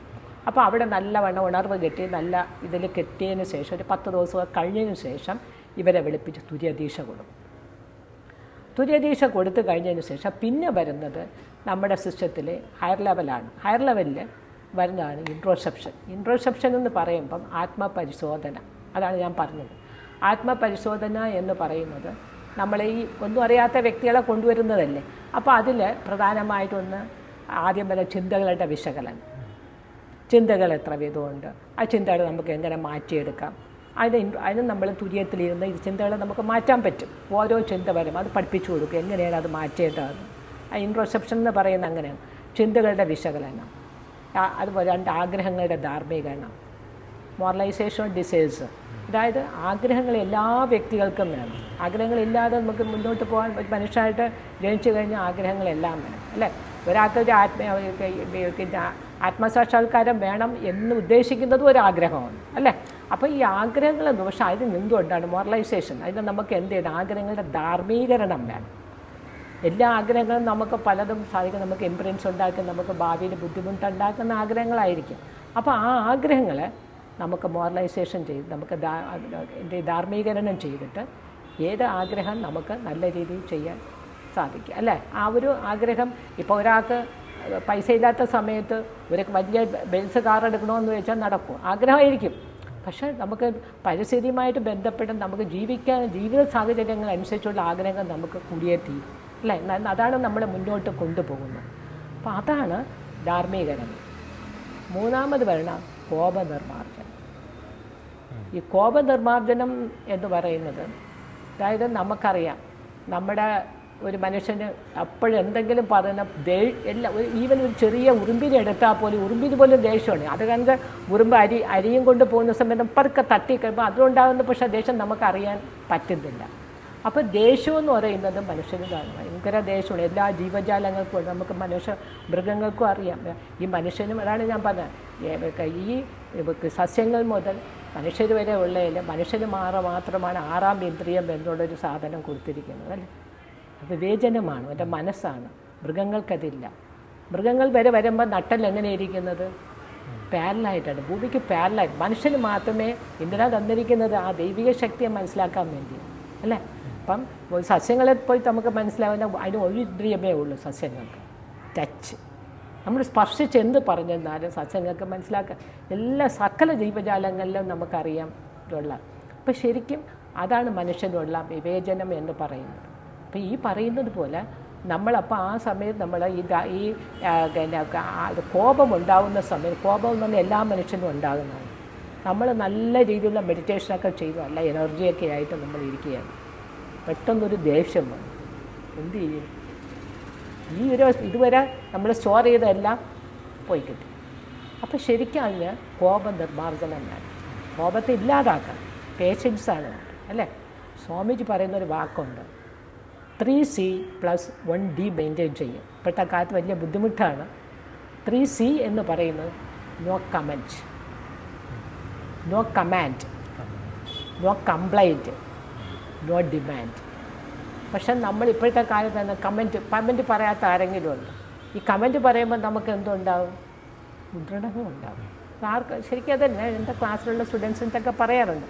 ഈ ഓഫീസിൽ പോയാലും എവിടെ പോയാലും ഒരു കമൻ്റ് അങ്ങ് പറഞ്ഞിട്ടങ്ങ് അവർ പറയും പറഞ്ഞതിന് ശേഷം നമുക്ക് കമൻറ്റ് പറയാൻ പാടില്ല കമൻറ്റ്. അപ്പം അത് നമ്മൾ ജാഗ്രതാവസ്ഥയിൽ ആയിരുന്നാൽ നമുക്ക് പറയാൻ പറ്റില്ല. നമുക്കിതൊന്നും അറിവില്ലായ്മ കൊണ്ടും ജാഗ്രതാവസ്ഥയിൽ അല്ലാത്ത സമയത്താണ് ഇതൊക്കെ സംഭവിക്കുന്നത്. ഇന്നതുണ്ടായി ഇന്ന് പഠിച്ചു കഴിഞ്ഞാൽ അങ്ങനെ ഒരു ഇതുണ്ട്, നമുക്ക് ചെയ്ത ഇന്നും ഉണ്ടായി ഇതുണ്ടാവും അല്ലേ. അതാണ് 3C + 1D എന്ന് പറയുന്നത്. അപ്പോൾ ഈ കോപം നിർമ്മാർജ്ജനം ചെയ്താൽ നമുക്ക് എന്ത് ചെയ്യാൻ പറ്റും, നമുക്ക് നമ്മുടെ ഉള്ളിലെ ആ ഒരു മുദ്രണ ഇല്ലാതിരിക്കുക. അപ്പം നമുക്ക് പേഷ്യൻസ് വരും അല്ല. ഫാമിലിയിൽ തന്നെ പ്രശ്നങ്ങൾ ഉണ്ടാകുന്നത് എന്താണ്, പേഷ്യൻസ് വേണം, ടോളറൻസ് വേണം, അഡ്ജസ്റ്റ്മെൻറ്റ് വേണം ഫാമിലിയിൽ. ഇപ്പോഴത്തെ ഇല്ലാത്തതും അഡ്ജസ്റ്റ്മെൻറ്റാണ്, ടോളറൻസാണ് അല്ലേ. അതുകൊണ്ട് നമുക്കറിയാം ഇപ്പോഴെല്ലാ കാര്യങ്ങളിലും നമ്മൾ നോക്കിക്കഴിഞ്ഞാൽ കൂടുതൽ ഡൈവേഴ്സ് നടക്കുന്നു. ശരിക്കും സ്ത്രീകൾക്കും പുരുഷനും അഡ്ജസ്റ്റ് ചെയ്ത് ജീവിക്കാൻ പറ്റുന്നില്ല അല്ലേ. അതെല്ലാം ഇവരുടെ മാനസികമായിട്ടുള്ള പ്രയാസങ്ങൾ, ചെറിയ ചെറിയ നിസ്സാര കാര്യങ്ങളായിരിക്കും, പക്ഷെ അത് വലിയ വലിയ കാര്യങ്ങളാക്കി അതൊരു വലിയ ഇതാക്കി മാറ്റുകയും ചെയ്യും. ജീവിതം തന്നെ ഒരു വല്ലാത്ത നിലയിൽ പോവുകയും ചെയ്യും. അപ്പോൾ ശരിക്കും അതാണ് പറയുന്നത്, നമ്മൾ പേഷ്യൻസ് വേണം, ടോളറൻസ് വേണം, പിന്നെ വരുന്ന ദുഃഖ നിവാരണമാണ്, വിഷാദ നിർമ്മാർജ്ജനം. വിഷാദം വന്നാലും നമ്മുടെ ബയോമാഗ്നറ്റിസം എന്ത് ചെയ്യും? നഷ്ടപ്പെട്ടുകൊണ്ടിരിക്കും. ബയോമാഗ്നറ്റിസം ഒരുപാട് രീതിയിൽ നഷ്ടപ്പെടും. അപ്പോൾ ഈ ബയോമാഗ്നറ്റിസം ഏതൊക്കെ രീതിയിൽ നഷ്ടപ്പെടുമെന്ന് നമുക്കറിയില്ല. അതാണ് ഞാൻ പറഞ്ഞ അറിവ് ആണ് ദൈവമെന്ന് പറയാൻ കാര്യം. ഈ ബയോമാഗ്നറ്റിസം എങ്ങനെയൊക്കെ നമുക്ക് നഷ്ടപ്പെടുന്നതാണ് എന്ന് മനസ്സിലാക്കി കഴിഞ്ഞാൽ പിന്നെ നമ്മൾ എന്ത് ചെയ്യപ്പെടും? അതനുസരിച്ചുള്ള പ്രിക്കോഷൻ നമുക്ക് എടുക്കാൻ പറ്റും. അപ്പോൾ ഈ ശരീരത്തിൽ നിന്നും ബയോമാഗ്നറ്റിസവും നമ്മളെ സെക്ഷൽ വൈറ്റൽ ഫ്ലൂയിഡൊക്കെ കൂടുതൽ പോകും തോറും നമുക്ക് എന്ത് സംഭവിച്ചുകൊണ്ടിരിക്കും? അതാണ് ഭാവിയിൽ നമുക്ക് പല രീതിയിലുള്ള എന്ത് ചെയ്യുമ്പോൾ അസുഖങ്ങളെല്ലാം ഉണ്ടാകുന്നത്. അപ്പോൾ പല രീതിയിലുള്ള ഇംപ്രൂവ്സ് ഉണ്ടാകുന്നത് ഇത് മാത്രം ഈ സെക്ഷൽ വൈറ്റൽ ഫ്ലൂയിഡിൻ്റെ കാര്യം മാത്രമല്ല, അതായത് നമ്മുടെ ജീവകാന്തത്തിൻ്റെ ഏറ്റക്കുറിച്ചിൽ കൊണ്ട് ഒരുപാട് രീതിയിലുള്ള. അപ്പോൾ ജീവകാന്തം നമ്മൾ കറക്റ്റായിട്ട് മെയിൻറ്റെയിൻ ചെയ്ത് കൊണ്ടുപോയി കഴിഞ്ഞാൽ നമുക്കൊരു രീതിയിലുള്ള അസുഖങ്ങളും വരില്ല. മനസ്സിലായില്ല? അപ്പോൾ നമുക്കതങ്ങനെ ഈ പറയുന്നത് പോലെ അതാണ് നമ്മുടെ സിസ്റ്റത്തിൽ ഒന്നും അറിയാത്ത ആൾക്കാർ വന്നാൽ പോലും ഇതെല്ലാം എന്ത് ചെയ്യപ്പെടും? പഠിച്ചെടുത്ത് അവർക്കെല്ലാം സ്കൈ മാസ്റ്റേഴ്സ് ആക്കാൻ തന്നെ സാധിക്കും. അതാണ് അതിൻ്റെ മഹത്വം. അങ്ങനത്തെ രീതിയിലാണ് നമ്മുടെ സ്വാമിജി ഇതെല്ലാം തിട്ടപ്പെടുത്തിയിരിക്കുന്നത്. നമ്മൾ കേട്ടിട്ടുള്ളത് അനുഭവമാണ് ഗുരു എന്ന് കേട്ടിട്ടുണ്ടല്ലോ നമ്മൾ. എന്നാൽ മനുഷ്യർക്ക് ഒട്ടേറെ അനുഭവങ്ങളുണ്ടായിട്ടുണ്ട്, എന്നാലും അതിൽ നിന്ന് ഒരു മാറ്റം വരുന്നില്ല. ആ അനുഭവത്തിൽ നിന്നും പഠിക്കുന്നില്ല, വീണ്ടും അതേ കാര്യങ്ങൾ ചെയ്തുകൊണ്ടേയിരിക്കുകയാണ്. അപ്പം ആ മാറ്റം വരാത്തത് എന്തുകൊണ്ടായിരിക്കും? കാരണം എന്തുകൊണ്ടാണ്? അതിന് ഈ അനുഭവം അത് സ്വാമി ചോദിക്കുമ്പോൾ ആദ്യം അനുഭവം എന്താണെന്ന് നമ്മൾ അറിയാം അല്ലേ? എന്താണ് അനുഭവം? അനുഭവം എന്ന് പറയുന്നത് ശരിക്കും നമ്മുടെ ജീവിതത്തിൽ നോക്കിക്കഴിഞ്ഞാൽ അനുഭവം എന്ന് പറയുന്നത് എന്താണെന്ന് വെച്ച് കഴിഞ്ഞാൽ നമ്മളെ ബയോമാഗ്നറ്റിസത്തിൽ നമുക്കുണ്ടാകുന്ന, സ്വാമിജി പറയും it's a permanent change in the biomagnetism എന്ന് പറയും. അപ്പോൾ എന്താണ് ഈ ആൾക്കാർക്ക് മനസ്സിലാവില്ല എന്താണ് permanent change in the biomagnetism എന്ന് പറഞ്ഞു കഴിഞ്ഞാൽ. ഉദാഹരണം പറയാം. ഞാനിപ്പോൾ ഒരു ഗ്ലാസ്സിനകത്ത് കുറച്ച് നാരങ്ങ നീര് പിഴിച്ചിട്ടുണ്ട്. അപ്പോൾ ആ നാരങ്ങ പ്യുവർ ലൈം ജ്യൂസാണ് അല്ല, നാരങ്ങയുടെ ഇത് മാത്രമേ ഉള്ളൂ. ഞാൻ കുറച്ച് വെള്ളം അതിൽ ചേർക്കുക. അതാണ് അനുഭവം. ആ ബയോമാഗ്നറ്റിസിൽ എന്തുണ്ടാവും? പെർമനൻറ്റ് ചേഞ്ചാണ്. അത് നമുക്ക് ഒരിക്കലും ഇപ്പം നാരങ്ങയും വെള്ളം കൂടെ ചേർത്തു, വെള്ളത്തിന് പിന്നെ നമുക്കൊരു അനുഭവം ഉണ്ടായി, ഇത് മാറ്റിയെടുക്കാൻ പറ്റും ഇല്ല. It's a permanent change. അപ്പോൾ ഈ അനുഭവം എന്ന് പറയുന്നത് ശരിക്കും ജീവിതത്തിലെ അനുഭവങ്ങളുടെ ഒരു നിരയാണ് അല്ലേ? അപ്പം ഈ അനുഭവങ്ങൾ ഉണ്ടാകുന്ന ഓരോരോ അനുഭവം, ചില ആൾക്കാർ ഒരു അനുഭവം ഉണ്ടാവും പാഠം അവർ ഉൾക്കൊണ്ട് തന്നെ വേറെ ഒന്നും അല്ലെങ്കിൽ ഇത് ഈ വഴിക്ക് പോയാൽ അതിങ്ങനെ ആവും. അപ്പോൾ ഈ മനുഷ്യൻ അപ്പം പിന്നെ എന്ത് ചെയ്യും? വേറൊരു വഴിക്ക് തിരഞ്ഞെടുക്കും അല്ല, അത് ചെയ്യാതിരിക്കാൻ വേണ്ടി അവർ ശ്രമിക്കും. ഈ എല്ലാ കുറ്റകൃത്യങ്ങളും എല്ലാം ചെയ്യുന്നത് അറിവില്ലായ്മ കൊണ്ടും, അതുപോലെ തന്നെ അവരുണ്ടാകുന്ന സഞ്ചിത കർമ്മങ്ങൾ ഒരു പരിധിവരെ അതുണ്ട്, ബാഡ് ഇതായിട്ടുള്ളത്. അപ്പോൾ ശരിക്കും മനുഷ്യൻ അത് മനസ്സിലാക്കുന്നില്ല. അതാണ് ഇപ്പോൾ ശരിയാണ്, അത് ഒരിക്കലും ഒരു അനുഭവം ഉണ്ടായിക്കഴിഞ്ഞാൽ ആ അനുഭവം എന്തുകൊണ്ട് മനുഷ്യൻ അപ്പോഴും ആരോഗ്യനായിട്ടും വലുതായിട്ട് ഇരിക്കുമ്പോൾ എനിക്കൊന്നും അനുഭവം ഇത്രയൊക്കെ ചെയ്ത് എനിക്കൊന്നും ഇപ്പോൾ പ്രകൃതിക്കൊരു നിയമമുണ്ട്. ആ പ്രകൃതിക്കൊരു നിയമം കോസ് ആൻഡ് എഫക്റ്റ് തിയറി എന്ന് പറയും. കാര്യകാരണ സിദ്ധാന്തം. എന്ത് കാര്യം ചെയ്താലും അത് തിരിച്ചു വരും. പക്ഷെ അത് നമ്മൾ മനസ്സിലാക്കുന്നില്ല, അതറിയില്ല. ഞാനൊരു കാര്യം ചെയ്തു, എനിക്കൊരു തിരിച്ചടി ചെയ്തുകൊണ്ടേയിരിക്കും. പക്ഷെ അത് എപ്പോഴാണ് തിരിച്ച് കിട്ടുന്നതെന്നുള്ളത് നമുക്ക് സമയം പറയാൻ പറ്റില്ല. എപ്പോഴെങ്കിലും കിട്ടും. അത് നമ്മുടെ ഇതിൽ തന്നെ ഉണ്ട്. ഒരു ഉദാഹരണം പറയുകയാണെങ്കിൽ ഞാൻ ഒരിക്കൽ പറഞ്ഞിട്ടുണ്ട് ഒരു ഇതിൽ, അതായത് ശ്രീരാമൻ എങ്ങനെയാണ് ബാലിയെ കൊന്നത്? ഒളിമ്പെയ്ത് കൊന്നു അല്ലേ. അപ്പം അദ്ദേഹം ഒളിമ്പെയ്ത് അദ്ദേഹത്തിന് കൊന്നു. കാരണം ബാലിയെ കൊല്ലാൻ ആർക്കും പറ്റില്ല, അദ്ദേഹം അങ്ങനെ വരം മേടിച്ചിട്ടുണ്ട്. അപ്പോൾ കൊന്നു കഴിഞ്ഞു. അടുത്ത ജന്മത്തിൽ ശ്രീകൃഷ്ണൻ എന്ത്, അപ്പോൾ ആ ജന്മത്തിൽ ശ്രീരാമസ്വാമിക്കൊന്നും സംഭവിച്ചില്ല. അദ്ദേഹത്തിൻ്റെ ആ ചെയ്ത പാപത്തിൻ്റെ കർമ്മ അത് ഒളിമ്പെയ്ത് ഭഗവാൻ ചെയ്താലും അത് പാപം തന്നെയാണ്. പക്ഷെ അടുത്ത ജന്മത്തിൽ അദ്ദേഹം എന്തായിട്ട് ജനിച്ചു? ശ്രീകൃഷ്ണനായിട്ട് ജനിച്ചു. അപ്പോൾ അദ്ദേഹം എന്നിട്ട് എന്ത് ചെയ്തു? മരത്തിലിരുന്നു, ഇങ്ങനെ ഓടക്കുഴി വായിച്ചു, അങ്ങനെ കിടന്ന് കാലാട്ടിക്കൊണ്ടേയിരുന്നു. ഇന്നപ്പോൾ ഒരു വേടൻ മൃഗമാണെന്ന് വിചാരിച്ച് അതിൽ അമ്പെയ്തു. അപ്പോൾ കാലിൽ അമ്പെയ്തപ്പം കൃഷ്ണന് മനസ്സിലാകും, അദ്ദേഹത്തിന് മനസ്സിലായി ഇതെന്തുകൊണ്ടാണ് സംഭവിച്ചതെന്ന്. അപ്പോൾ വേടൻ ആകെ വിരണ്ട്. അത് മനഃപൂർവ്വം അല്ല ചെയ്തത്, അദ്ദേഹം കൃഷ്ണനാണെന്ന് അറിഞ്ഞില്ല, അദ്ദേഹം ഏതോ മൃഗമാണെന്ന് അറിഞ്ഞിട്ടാണ് അദ്ദേഹം വരുന്നത്. ഓടി വന്ന് മാപ്പ് പറഞ്ഞ് കരുമ്പോൾ കരയണ്ട, നീ എന്താണ്, നീ കഴിഞ്ഞ ജന്മത്തിൽ ആരായിരുന്നു? ബാലിയായിരുന്നു. അതിൻ്റെ എഫക്റ്റാണ് ഈ ജന്മത്തിൽ നീ എനിക്ക്. അത് ഈ പറയാൻ കാരണം നമ്മൾ ചെയ്യുന്ന കർമ്മത്തിൻ്റെ ഫലം എപ്പോഴും കിട്ടുമെന്നുള്ളത് നമുക്ക് അറിയില്ല. അത് ചിലപ്പോൾ ഈ ജന്മത്തിൽ കിട്ടിയിരിക്കാം, അല്ലെങ്കിൽ വേറെ. അത് ചിലർ പറയും അതെങ്ങനെയാണെന്ന് വെച്ചാൽ എപ്പോഴെങ്കിലും കിട്ടുക. അതാണ് പ്രകൃതിക്ക് നിയമം. നമ്മുടെ ജനറ്റിക് സെൻറ്ററിൽ ഇതെല്ലാം എംബഡഡാണ്. നമ്മൾ ആത്മാവ് ഇതിപ്പോൾ കഴിഞ്ഞിട്ട് തിരിച്ച് അപ്പോൾ ശരിക്കും ഓരോ കർമ്മങ്ങൾ ചെയ്ത് നമുക്ക് അങ്ങോട്ടുള്ള ഓരോ ഇതിലും അത് അനുഭവിച്ചേ മതിയാവും, ആ കർമ്മത്തിൻ്റെ ഇതനുസരിച്ച്. അപ്പോൾ ഈ പറയുന്ന പോലെ ഈ സ്വാമിജി പറഞ്ഞു ജീവിതമെന്ന് പറഞ്ഞ അനുഭവങ്ങളുടെ നിരയാണെന്ന് പറഞ്ഞു. അപ്പോൾ ജീവിതത്തിൽ തന്നെ 4 അവസ്ഥകളാണ് പ്രധാനമായിട്ടുള്ളത്. ഒന്നെന്ന് പറയുന്നത് എന്താണെന്ന് വെച്ചാൽ നമ്മുടെ പ്രധാനമായിട്ടുമുള്ള അവസ്ഥ ഏറ്റവും നമുക്ക് ഐശ്വര്യവും സന്തോഷവും തരുന്ന ഒരവസ്ഥ. ഐശ്വര്യം, സമാധാനം. ഏറ്റവും പ്രധാനം എന്താണ്? മനുഷ്യൻ സമാധാനമായിട്ട് ജീവിക്കുക എന്നുള്ളതാണ് അല്ലേ. അപ്പം ഐശ്വര്യം സമാധാനവുമായിട്ട്, ശാന്തിയും സമാധാനവുമായിട്ട് നമ്മൾ ജീവിക്കുന്ന ഒരവസ്ഥ. രണ്ടാമത്തെ അവസ്ഥ എന്ന് പറയുന്ന അവസ്ഥയാണ് ഏതെന്ന് വെച്ച് കഴിഞ്ഞാൽ നമ്മുടെ സന്തോഷകരമായിട്ടുള്ള, അത് കുറച്ച് പേര് സന്തോഷകരമായിട്ടുള്ള അവസ്ഥയാണ് ഇഷ്ടപ്പെടുന്നത് അല്ലേ. ഇനി മൂന്നാമതൊന്ന് കുറേ ആൾക്കാർക്ക് വേദനകരമായ അവസ്ഥയാണ്. നാലാമത് പരമാനന്ദ അവസ്ഥ. ഇങ്ങനെ 4 അവസ്ഥയാണ് ജീവിതത്തിൽ ഉള്ളത്. അതിൽ എന്താണ് അത് ഈ 4 അവസ്ഥയിൽ നമുക്ക് പ്രധാനമായിട്ടുണ്ടാകുന്നത് നോക്കി നോക്കും. ഒരു കാറിൻ്റെ ഗിയർ പോലെയാണ്. കാറിന് 4 ഗിയറുണ്ട്. ഈ ഓരോ അവസ്ഥയും ഓരോ ഗിയറാണ്. ആദ്യത്തെ അതൊന്ന് ആദ്യത്തെ സമാധാനവും ശാന്തിയുമുള്ളൊരവസ്ഥ, ഫസ്റ്റ് ഗിയർ ഇട്ട് ഒരു കാർ ഓട്ടിച്ച് വളരെ സമാധാനം ഇവിടെ നേർവഴിക്ക് നമ്മൾ എന്ത് ചെയ്യുന്നു? അയച്ചു കൊണ്ടുപോയി. അവിടെ ആർക്കും യാതൊരു ബുദ്ധിമുട്ടില്ല, പ്രയാസമില്ല. വന്ന ആ വഴിയിൽ കൂടി വളരെ ശാന്തമായിട്ട് എന്ത് ചെയ്യുന്നു? ഒന്നാമത്തെ ഗിയർ, അതാണ് ഒന്നാമത്തെ ഫസ്റ്റ് ഗിയർ. ഒട്ടിച്ച് അയാൾ വളരെ പതുക്കെ കൊണ്ടുപോകും. ഗിയറിൻ്റെ കാര്യം മനസ്സിലാക്കാൻ വേണ്ടിയാണ്. ഈ രണ്ടാമത്തെ ഗിയറാണ് സന്തോഷകരമായിട്ടുള്ള അവസ്ഥ. അതെന്തെന്ന് വെച്ചാൽ എനിക്കൊരു വഴി ഇവിടെ തന്നിട്ടുണ്ട്, ആ വഴി വേണ്ട, ആ വഴി കൂടെ പോകണ്ട, ഞാൻ ഇപ്പുറത്തെ വഴി കൂടെ പോവാം. അവിടെ എത്തി പുള്ളി എന്ത് ചെയ്യും? സന്തോഷം തേടി അടുത്ത വഴി കൂടെ പോയി. രണ്ടാമത്തെ ഗിയറാണ്. രണ്ടാമത്തെ ഗിയർ ഇട്ട് നേരെ അങ്ങോട്ട്. അത് രണ്ടാമത്തെ അവസ്ഥ. മൂന്നാമത്തതാണ് വേദനകരമായ അവസ്ഥ. നേരെ വഴിയുണ്ട്, പോത്തില്ല. എന്തു ചെയ്യും? വളഞ്ഞ വഴിയിൽ കൂടി ആദ്യം എന്ത് സംഭവിക്കും എന്നുള്ള അജ്ഞതയോടുകൂടി എന്ത് ചെയ്യപ്പെടും?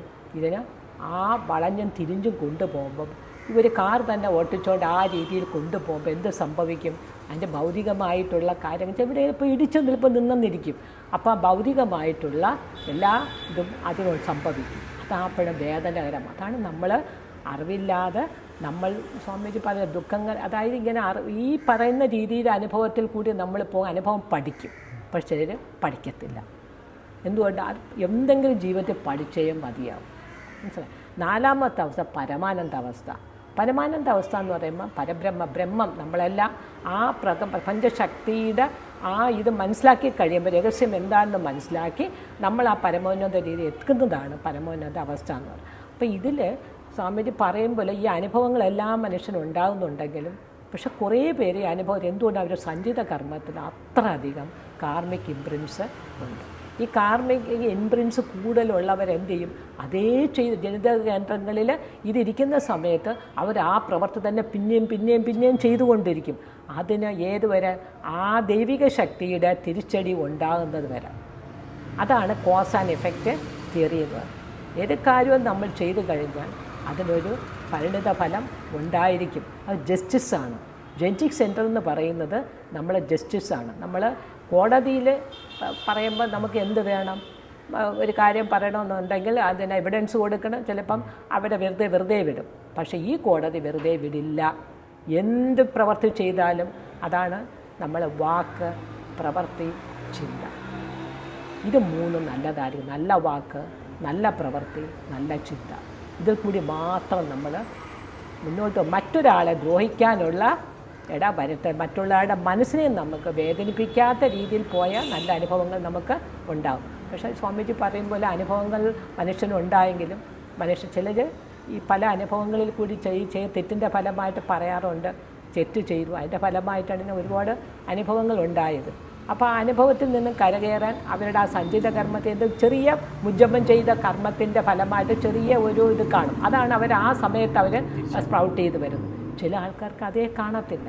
അവർക്കിനി എത്ര പറഞ്ഞു കൊടുത്താലും എന്ത് ചെയ്യില്ല, അവർ ചെയ്യത്തുമില്ല, അവർക്ക് ഇതിനെക്കുറിച്ച് അറിയത്തുമില്ല. വീണ്ടും തിരിച്ചടി കിട്ടുന്നത് വരെ. അതാണ് ഞാൻ പറയുന്നത്. തിരിച്ചടി എപ്പോഴും പ്രകൃതിക്ക് ഒരിതുണ്ട്. പ്രകൃതിക്ക് എതിരായിട്ട് എന്ത് ചെയ്താലും നമുക്കറിയാവുന്ന കാര്യമാണ്. ഇപ്പം വെള്ളപ്പൊക്കവും അതേപോലെ ഇപ്പം തന്നെ കൊറോണ, എന്തെല്ലാം അസുഖങ്ങളാണ് വരെ. എന്തുകൊണ്ടാണ് മനുഷ്യൻ പ്രകൃതിയെ മനസ്സിലാക്കുന്നത്? നമ്മളെപ്പോഴും പ്രകൃതിക്ക് അനുസൃതമായിട്ട് മാത്രമേ വിധേയമായിട്ട് ജീവിക്കാവൂ. പ്രകൃതിക്ക് വിരുദ്ധമായിട്ട് നമ്മൾ ഒരിക്കലും ജീവിക്കാൻ പാടില്ല. നമ്മളാദ്യം ഇത് ചെയ്യുക. നമ്മൾ പ്രകൃതിയെ എപ്പോഴും നമ്മൾ റെസ്പെക്റ്റ് ചെയ്യുക, പ്രകൃതിയെ ബഹുമാനിക്കുക, പ്രകൃതിക്ക് വിരുദ്ധമായിട്ട് ഒരു കാര്യവും ചെയ്യാതിരിക്കുക. അതാണ് ഏറ്റവും പ്രധാനം, അല്ലേ?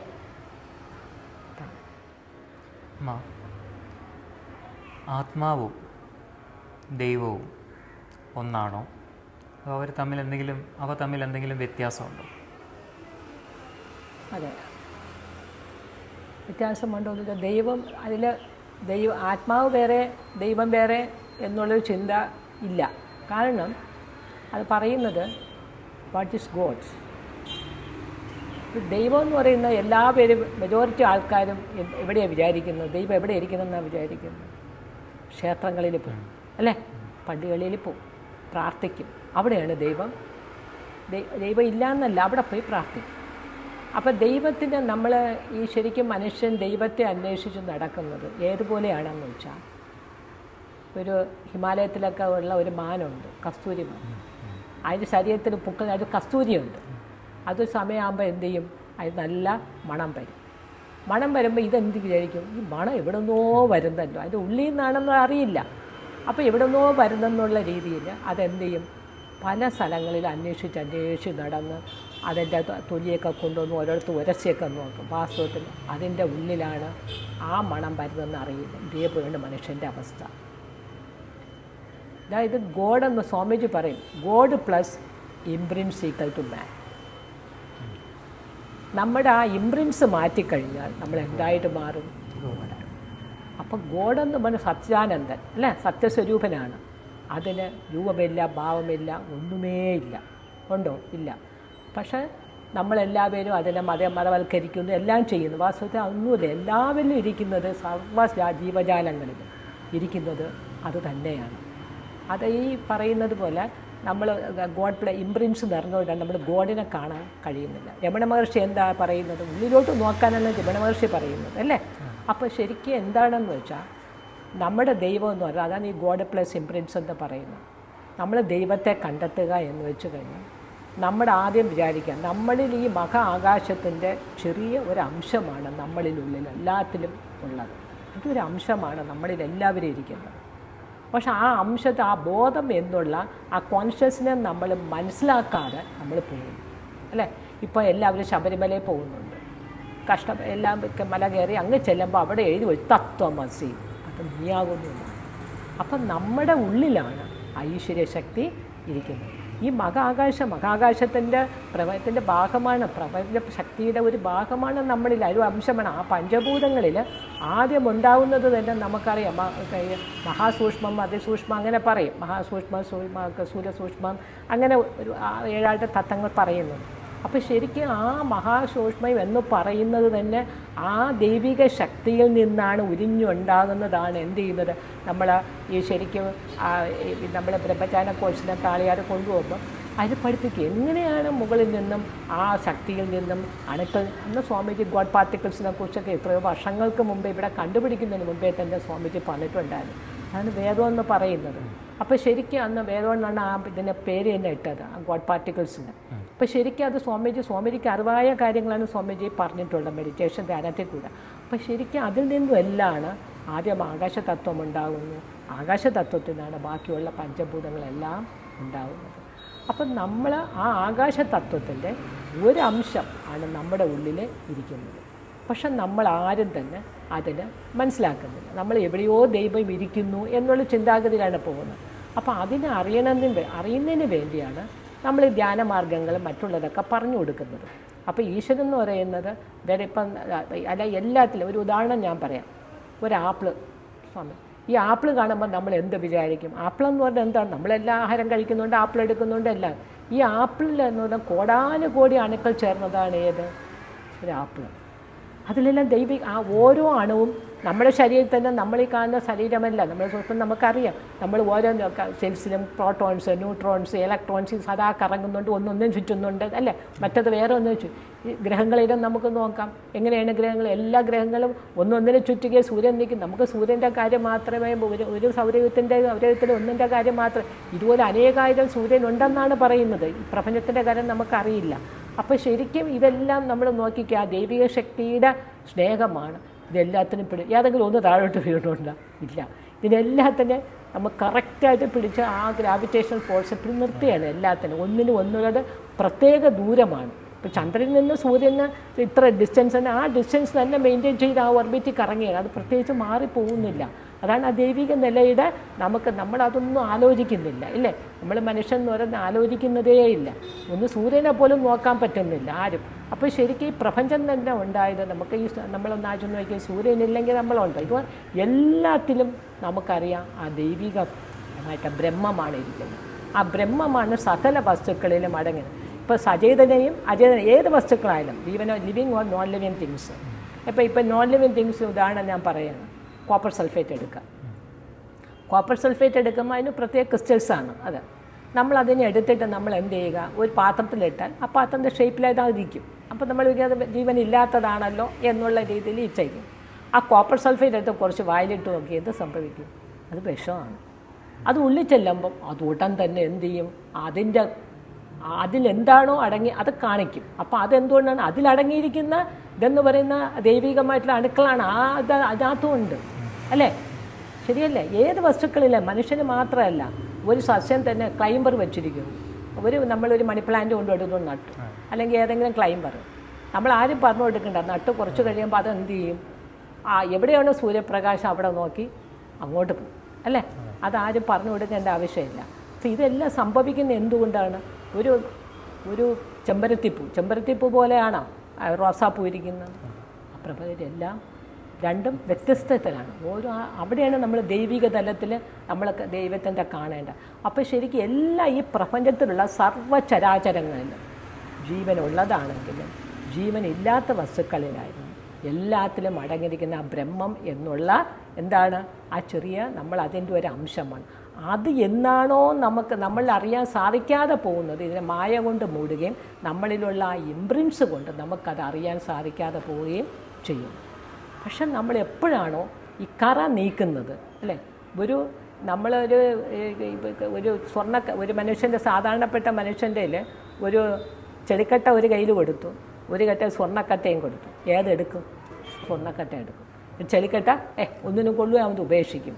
ഒരു യോഗിമാരുടെയും അല്ലെങ്കിൽ അത്രയും ഇതായിട്ടുള്ള സിദ്ധന്മാരുടെ കയ്യിലോ അല്ലെങ്കിൽ അത്രയും അവധൂതന്മാർ ആരുടെയെങ്കിലും കയ്യിൽ നിങ്ങൾ കൊടുക്കുക യോഗാചാര്യന്മാർ, അവരെന്ത് ചെയ്യും? അവർക്ക് രണ്ടും ഒരുപോലെയാണ്. അവിടെ സ്വർണത്തിന് വിലയില്ല, രണ്ടും. അപ്പോൾ ഈ സകല ചരാചരങ്ങളിലും എല്ലാത്തിലും നമ്മളിവിടെ ഉപയോഗിക്കുന്ന എല്ലാ സാധനങ്ങളിലും ബ്രഹ്മമാണ്. ബ്രഹ്മമില്ലാത്ത ഒരവസ്ഥ ഒന്നില്ല. ആ ബോധം നമുക്ക് എപ്പോഴും ഉണ്ടാകണം. ഉണ്ടെങ്കിൽ മാത്രമേ ആ വ്യക്തിക്ക് ആത്മസാക്ഷാത്കാരത്തിലോട്ട് പോകാൻ സാധിക്കൂ. അപ്പോൾ അഹം ബ്രഹ്മാംസി എന്ന് പറയുന്നത് ഗോഡെന്ന് പറയുന്ന ഗോ ഡീപ്പ്. നമ്മൾ എന്ത് ചെയ്യുക, അതാണ് ഗോഡിൻ്റെ അർത്ഥം. ഗോഡ് വെർബാണോ നൗണാന്ന് വെച്ചാൽ എല്ലാവരും വെർബാണെന്ന് പറയും. എന്തെന്ന് വെച്ചാൽ ദൈവം എന്നുള്ളൊരു സങ്കല്പത്തിലാണ് പറയുന്നത്. പക്ഷേ അത് പറയുന്നതാണ്, അത് നമ്മളെ അദ്ദേഹം തന്നെ പറഞ്ഞിട്ടില്ല. അദ്വൈത സിദ്ധാന്തം കൊണ്ട് ശങ്കരാചാര്യ സ്വാമി അദ്ദേഹം എന്താ പറയുന്നത് അല്ലേ, അദ്വൈത സിദ്ധാന്തമാണ്. ദ്വൈതം എന്നുള്ളതില്ല. ഇവിടെ ഒരാൾക്കൊന്ന്, ഒരാൾക്ക് മറ്റൊന്ന്, അങ്ങനെയില്ല. എല്ലാ പേരിലും അടങ്ങിയിരിക്കുന്ന ഒന്ന് തന്നെയാണ് ആ ദൈവം. അപ്പം നമ്മുടെ ആ ഒരു ഇത് മനസ്സിലാക്കുക. നമ്മുടെ ശരീരത്തിൽ തന്നെ നമുക്കറിയാം പല ചക്രാസുണ്ട്. മൂലാധാരം, സ്വാധിഷ്ഠാനം, മണിപൂരകം, അനാഗതം, വിശുദ്ധി, ആജ്ഞ. ഇതെല്ലാം പഞ്ചഭൂതങ്ങളെ ഈ ഔട്ട്സൈഡിലുള്ള പഞ്ചഭൂതം ഉള്ളതുപോലെ ഈ ചക്രാസ് എല്ലാം നിന്ന് വെളിയിലുമുള്ള പഞ്ചഭൂതങ്ങളുണ്ട്. നമ്മൾ ബാലൻസ് ചെയ്താൽ പോകുന്നത് അല്ലേ. നമ്മുടെ ഇതെല്ലാം നമ്മളാരും ആലോചിക്കും, ഇതെല്ലാം സുഷ്മനയിൽ നമ്മുടെ ഇത് സ്ഥിതി ചെയ്യുന്നതാണ് നമ്മുടെ ഇതിൻ്റെ ചെയ്ത. പക്ഷേ ആർക്കും ഇതിനെക്കുറിച്ച് എന്ത് ചക്ര, എന്തിത് അത് ഡോക്ടേഴ്സിനോ മറ്റുള്ളവർക്കോ പറഞ്ഞു കൊടുക്കാൻ പറ്റില്ല. കാരണം വെച്ചാൽ ഇതെന്ന് പറഞ്ഞാൽ യോഗിക്കായിട്ട് നമുക്ക് അനുഭവയോഗ്യമാകുന്ന സാധനങ്ങളാണ്. അപ്പോൾ ശരിക്കും നമ്മൾ ഇതിൽ ആ ധ്യാനത്തിൽ കൂടി ആയിട്ടുള്ള ആ ധ്യാനത്തിൽ കൂടി നമുക്ക് ഓരോ ചക്രാസിനെ ഉണർത്തി നമുക്ക് ഇതാവുന്ന സമയം നമുക്ക് ഈ പ്രപഞ്ച രഹസ്യം തന്നെ നമുക്ക് എന്ത് ചെയ്യാൻ പറ്റും, മനസ്സിലാക്കാൻ സാധിക്കും. ആ ഒരു അറിവോടുകൂടി നമ്മൾ ചെയ്യുന്ന സമയത്ത് നമുക്ക് ഏത് കർമ്മം ചെയ്യുന്ന സമയത്ത്, അതായത് ഈ മനസ്സിലാക്കി കഴിഞ്ഞാൽ നമ്മൾ ബ്രഹ്മത്തിൻ്റെ ഒരു അംശമാണ്. ഇത് ഞാൻ എന്നുള്ളൊരു വ്യക്തി ഇല്ല അല്ലേ. നമ്മളെപ്പോഴും ഇതെൻ്റേത് ഇങ്ങനെയാണ് പറയുന്നത് അല്ല. എല്ലാ കാര്യങ്ങളും രാവിലെ മുതൽ വൈകുന്നേരം വരെ നമ്മൾ ചെയ്യുന്നതെല്ലാം എന്താണ്, എൻ്റേത്. എത്ര പ്രാവശ്യം എൻ്റേതെന്ന് പറയും. ഈ ഞാൻ എന്നുള്ളൊരു വ്യക്തി ഇല്ല. എല്ലാവരും ഒന്നാണ്, എല്ലാവരിലും ഇരിക്കുന്നത്. അവിടെ സ്ത്രീയൊന്നോ പുരുഷനോ ഇല്ല. ഈ കുണ്ടലിനി ധ്യാനം പറയുന്ന സമയത്ത് ഈ കുണ്ടലിനി സ്ത്രീകൾക്ക് നിഷേധമായിരുന്ന കാലഘട്ടം ഉണ്ടായിരുന്നു പണ്ട്. പറയ സ്ത്രീകൾക്ക് പഠിച്ചുവിടാം. പിന്നെ അതുമാത്രമല്ല, ഗൃഹസ്ഥാശ്രമികളെ പഠിപ്പിക്കില്ലായിരുന്നു. ഇത് ബ്രഹ്മചര്യം അനുഷ്ഠിക്കുന്നവർ അങ്ങനെയൊക്കെയുള്ളൊരു കാലഘട്ടം ഉണ്ടായിരുന്നു. പക്ഷേ സ്വാമിജി അതൊക്കെ മനസ്സിലാക്കിയിട്ടാണ് സ്ത്രീകൾക്കും അതുപോലെ തന്നെ ഈ മറ്റുള്ള ഗൃഹസ്ഥാശ്രമത്തിൽ ജീവിക്കുന്നവർക്കും ഇത് അപ്രാപ്യമായിരുന്നു പഴയ കാലത്ത്. അപ്പോൾ ഇത് പ്രാപ്യമാകുന്ന രീതിയിൽ അവരെ ഈ കൊണ്ടുവന്നു, ഈ സിംപ്ലിഫൈഡ് കുണ്ടലിനി യോഗ കൊണ്ടുവന്നു. അപ്പോൾ ശരിക്കും പറഞ്ഞെങ്കിൽ നമ്മൾ ദൈവത്തിന് ക്ഷേത്രത്തിൽ പോകണ്ട, പള്ളിയിൽ പോകണ്ട എന്നല്ല പറഞ്ഞു, എല്ലാം വേണം. പക്ഷെ നമ്മുടെ ഉള്ളിലോട്ടുള്ള ആ ജേർണി ഓഫ് കോൺഷ്യസ്നെസ് നമ്മൾ തുറന്നുകൊണ്ടേ പോവുക. ജേർണി ഓഫ് കോൺഷ്യസ് പോയെങ്കിൽ മാത്രമേ നമുക്ക് ആ നമ്മുടെ ജീവിത ലക്ഷ്യം നമുക്ക് എത്തിച്ചേരാൻ പറ്റുള്ളൂ. അപ്പോൾ ഗോഡെന്ന് പറയുന്നത് ഗോഡ് ഡീപ്പ് എന്നാണ്, നമ്മൾ ഉള്ളിലോട്ട് പോവുക എന്നുള്ളതാണ്. അതാണ് രമണ മഹർഷി ചെയ്തതും അതാണ്. ഗോഡ് ഡീപ്പ് എന്ന സൈലൻ്റ് മൗനമാണ് അല്ലേ. നമ്മൾ പറഞ്ഞിട്ടുണ്ട് മൗനമാണ് ദൈവത്തിൻ്റെ ഭാഷ എന്ന് പറയും. കാരണം മൗനത്തിൽ നമ്മൾ ഇരിക്കുന്ന സമയത്താണ് ആ സമയത്തിൽ നമുക്ക് എന്ത് ചെയ്യും, നമ്മുടെ ജീവശക്തിയൊന്നും ബയോമാഗ്നറ്റിസം ഉപയോഗിക്കുന്നില്ല അല്ലേ.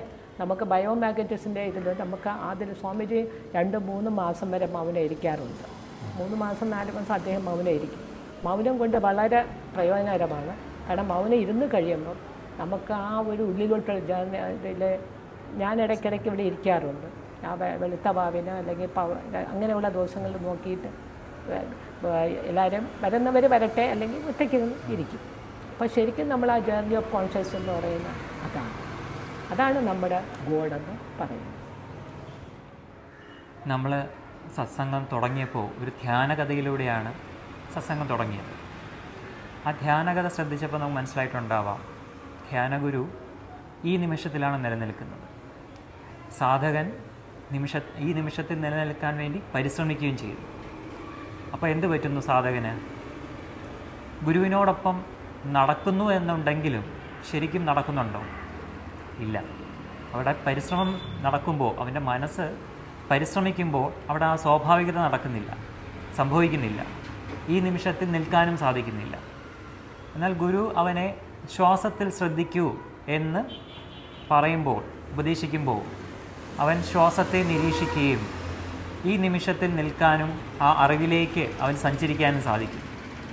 അതായത് ഈ നിമിഷത്തിൽ നിലനിൽക്കുമ്പോൾ നമ്മുടെ മനസ്സ് കാമാവും, നമുക്ക് ആ അറിവിനെ ലഭിക്കാനും സാധിക്കും, അറിവിലേക്ക് എത്തിപ്പെടാനും സാധിക്കും. ആ വഴികൾ നമുക്ക് തിരിച്ചറിയാൻ സാധിക്കും, അറിവിലേക്ക് എത്താനുള്ള വഴികൾ. സ്കൈ യോഗ, സിംപ്ലിഫൈഡ് കുണ്ടലിനി യോഗ എന്ന മെഡിറ്റേഷൻ ടെക്നിക്കും ഈ ഒരു മനസ്സിൻ്റെ കാംനെസ്സിലേക്കാണ് നമ്മളെ നയിക്കുന്നത്.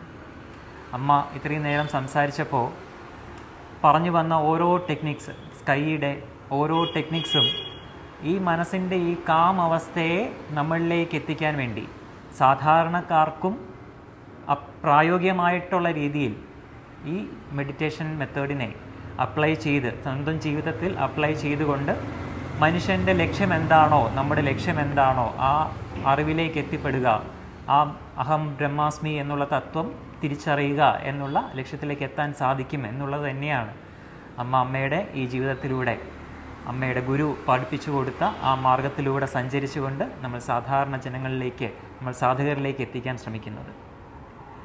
ഈ സ്കൈ മെഡിറ്റേഷൻ സെൻറ്റർ നമ്മൾ തിരുവനന്തപുരത്തെ ശ്രീകണ്ഠേശ്വരം ക്ഷേത്രത്തിന് തൊട്ടടുത്താണ് നിൽക്കുന്നത്.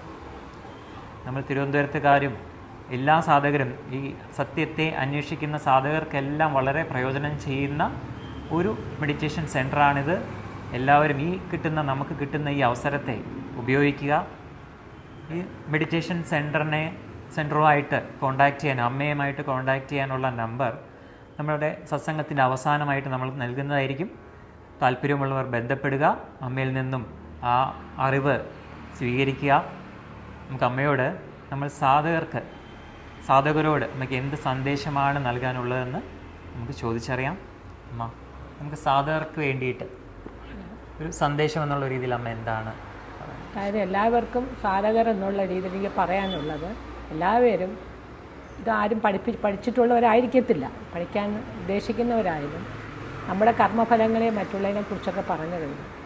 എപ്പോഴും നമ്മൾ ജീവിതത്തിൽ നയിക്കുന്ന സമയത്ത് നമ്മുടെ ജീവതത്വങ്ങൾ മനസ്സിലാക്കി നല്ല വാക്ക്, നല്ല പ്രവൃത്തി, നല്ല ചിന്ത, ഇതിൽ കൂടി നമ്മൾ മുന്നോട്ട് പോകണം. എപ്പോഴും നമ്മുടെ ആ ജീവിത ഉദ്ദേശത്തെ, നമ്മളെല്ലാം ഭൗതികമായിട്ടുള്ള എല്ലാ കാര്യങ്ങളും വേണം നമുക്ക്. പക്ഷെ അതോടൊപ്പം ഞാൻ എല്ലായിടത്തും പറയുന്നത്, ഒരു പക്ഷിയുടെ 2 ചിറകാണ്, ഒന്ന് ഭൗതികവും ഒന്ന് ആത്മീയവും. രണ്ടും തുല്യം ചെയ്തുകൊണ്ട് പോയെങ്കിൽ മാത്രമേ മുന്നോട്ട് പോകാൻ സാധിക്കൂ. ഒന്ന് കൂടാനും പാടില്ല, ഒന്ന് കുറയാനും പാടില്ല. നമ്മൾ ഇത് നിൽക്കുന്ന ഗാർഹികമായിട്ടുള്ള ജീവിതത്തിലായതുകൊണ്ടാണ് പറയുന്നത്. അപ്പോൾ ശരിക്കും നമ്മൾ ആ അറിവ് നേടിയിട്ട് നമുക്ക് നല്ല കാര്യങ്ങൾ ചെയ്യുക, നമ്മളെ ജേർണി ഓഫ് കോൺഷ്യസ്നെസ് ഇന്നു മുതൽ തുടങ്ങുക. ഇതാണ് എല്ലായിടത്തും എനിക്ക് പറയാനുള്ള സന്ദേശം. വാഴ്ക്കകളും.